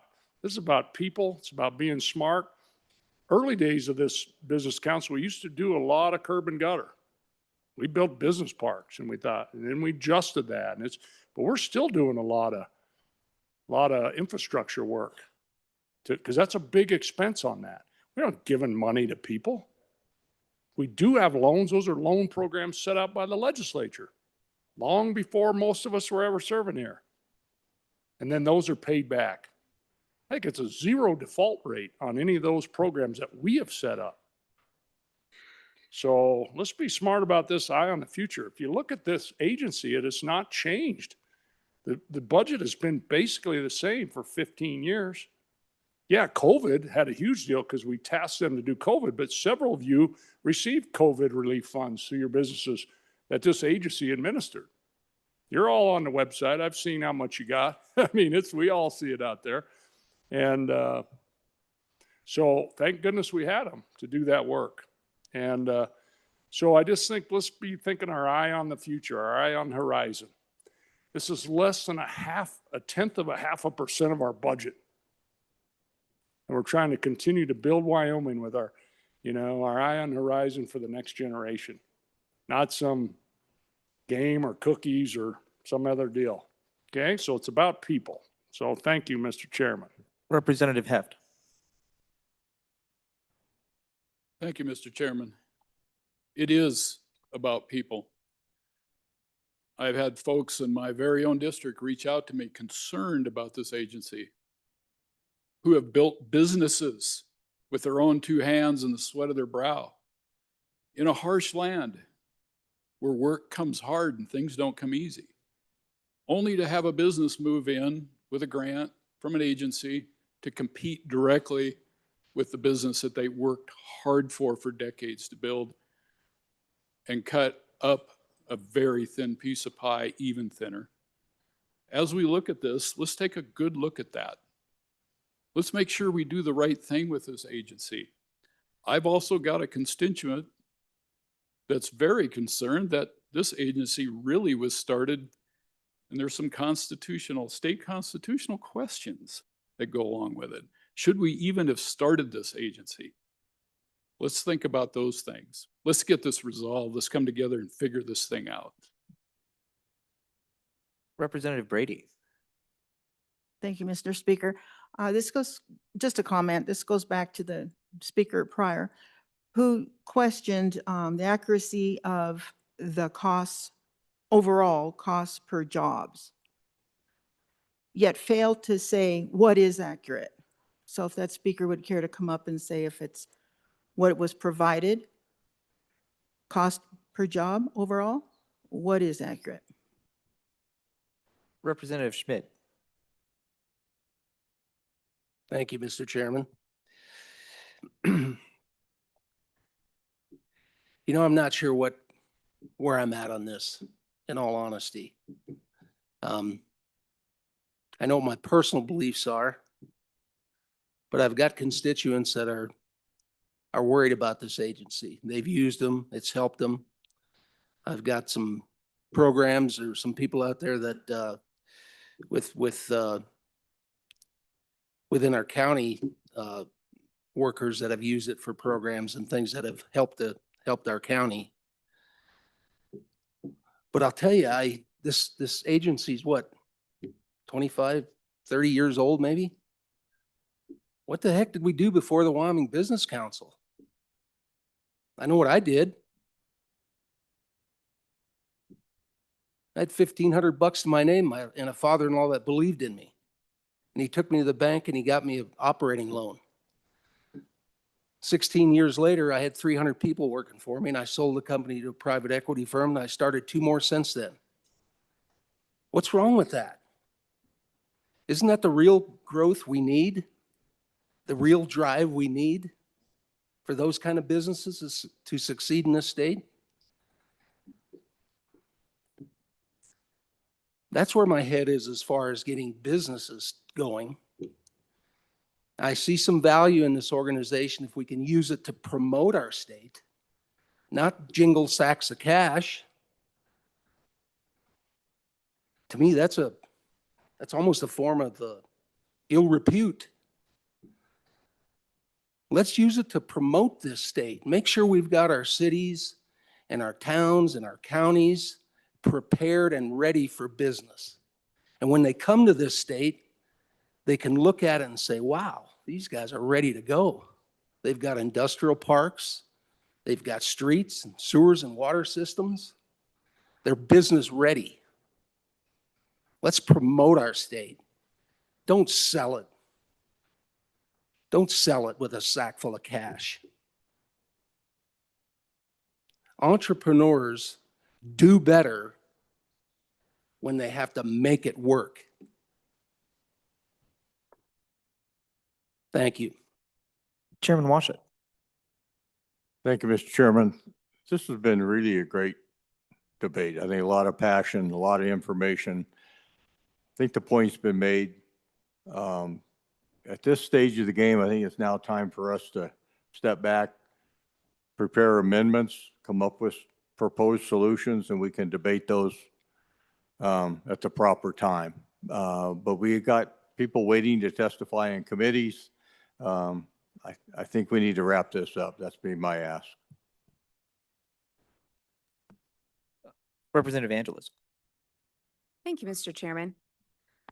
I do want to comment on this agency. I did personally talk to this director, and he did say there were a lot of statutes they're working under that are not working. There's some that are. There are departments that are, or programs that are working and some that aren't.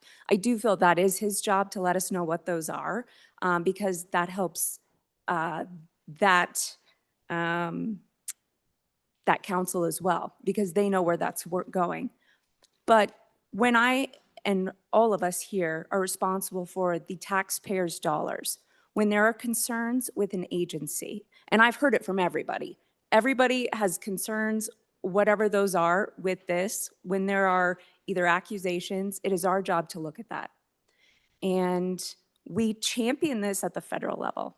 When we doge an agency, we restructure an agency, we close an agency. We've seen that with this administration, that we champion that. But when it comes back home and we start freaking out a little bit, and that is my challenge to my taxpayers, that I did my due diligence, that we looked at this agency, and yeah, it needs a full restructure. And I think that is the challenge, is what is the policy? It is our job as legislators to oversee that. There hasn't been legislative authority over this. And so I am excited to see the amendments that will come to restructure this as a body. A lot of those programs that you're fond of, that your communities are fond of, that's what we want to hear. But we didn't hear that in testimony. We did actually ask the chief executive, how would you see this restructured? We got nothing. So it is our job. So let's do our job, get the amendments done, and we'll look at it. Representative Smith. I apologize. Representative Larson. Thank you, Mr. Chairman. And the clear difference, and I don't even know why I have to come up and say this, but clear difference between the state and the federal level is we do not run out of control deficit. That's why people want DOGE at the federal level, is because there's out of control spending, out of control deficit spending. So you can't compare the state and the federal government apples to apples. So yeah, that's kind of my position on that. And I hope that we can start to look at this with maybe a state-focused vision rather than a federally, politically focused vision. Representative Smith. Thank you, Mr. Chairman. So in closing, I'll just address a couple minor things. Ask yourself, why are you here in Wyoming? Why do you choose to stay here? I know several people have, when they were younger, they went out and went and adventured the rest of the world even, but numerous people return because of the many great things that we have to offer here. Our freedom, our beauty, the people, our great neighbors, and our low tax structures. I do believe it is a fallacy that the accusation we don't want to compete here, business is closed. Complete fallacy, because there are many reasons to come to Wyoming. And when asked in testimony if they tell potential recruits and businesses about our wonderful tax structures, the answer was no. They don't use our current tax structure as an incentive. The other thing is, why can't, my question is, why can't businesses get loans from the own private sector? Like a previous speaker said, his father helped him. And so I believe banks know how to better assess risk. And we invest in high-risk investments. And the final statement I'd leave you with is, why do we expect the government to make people be successful? The most successful people are people who have failed numerous times before their successes. I'm thinking of a light bulb inventor, a famous basketball player, or even an automaker. So failure is not always a bad thing. Thank you. Any further discussion? Any further discussion? Seeing none, section 85 is now closed. Mr. Majority Floor Leader. Thank you, Mr. Chairman. I move that this House stand in recess until 2:30 p.m. You've heard the motion. All those in favor say aye.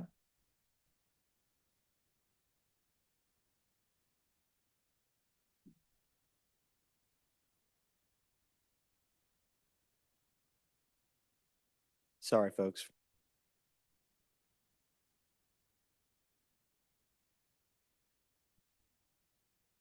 I have been reprimanded. I said the wrong thing. I'm so sorry.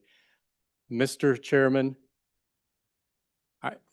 I move that the Cow Committee of the Whole begs leave to rise and sit again at 2:30 p.m.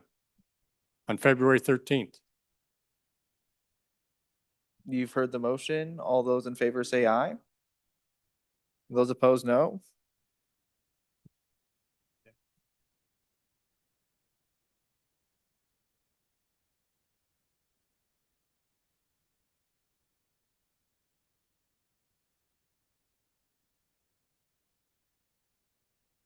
In accordance with Joint Rule 14-1, further committee of the whole action will be continued until the next legislative day. No, until it comes back in. Till we come back in, yeah, so. Yep, you're fine, you're fine, you're fine. No, we're coming back to Cal. Yeah, that's what this said. I just read what this said, so we had to modify it. And so, okay, do you want to?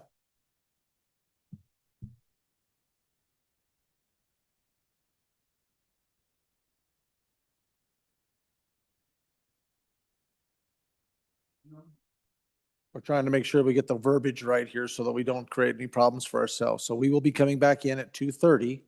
And so that is what we will come back into committee of the whole.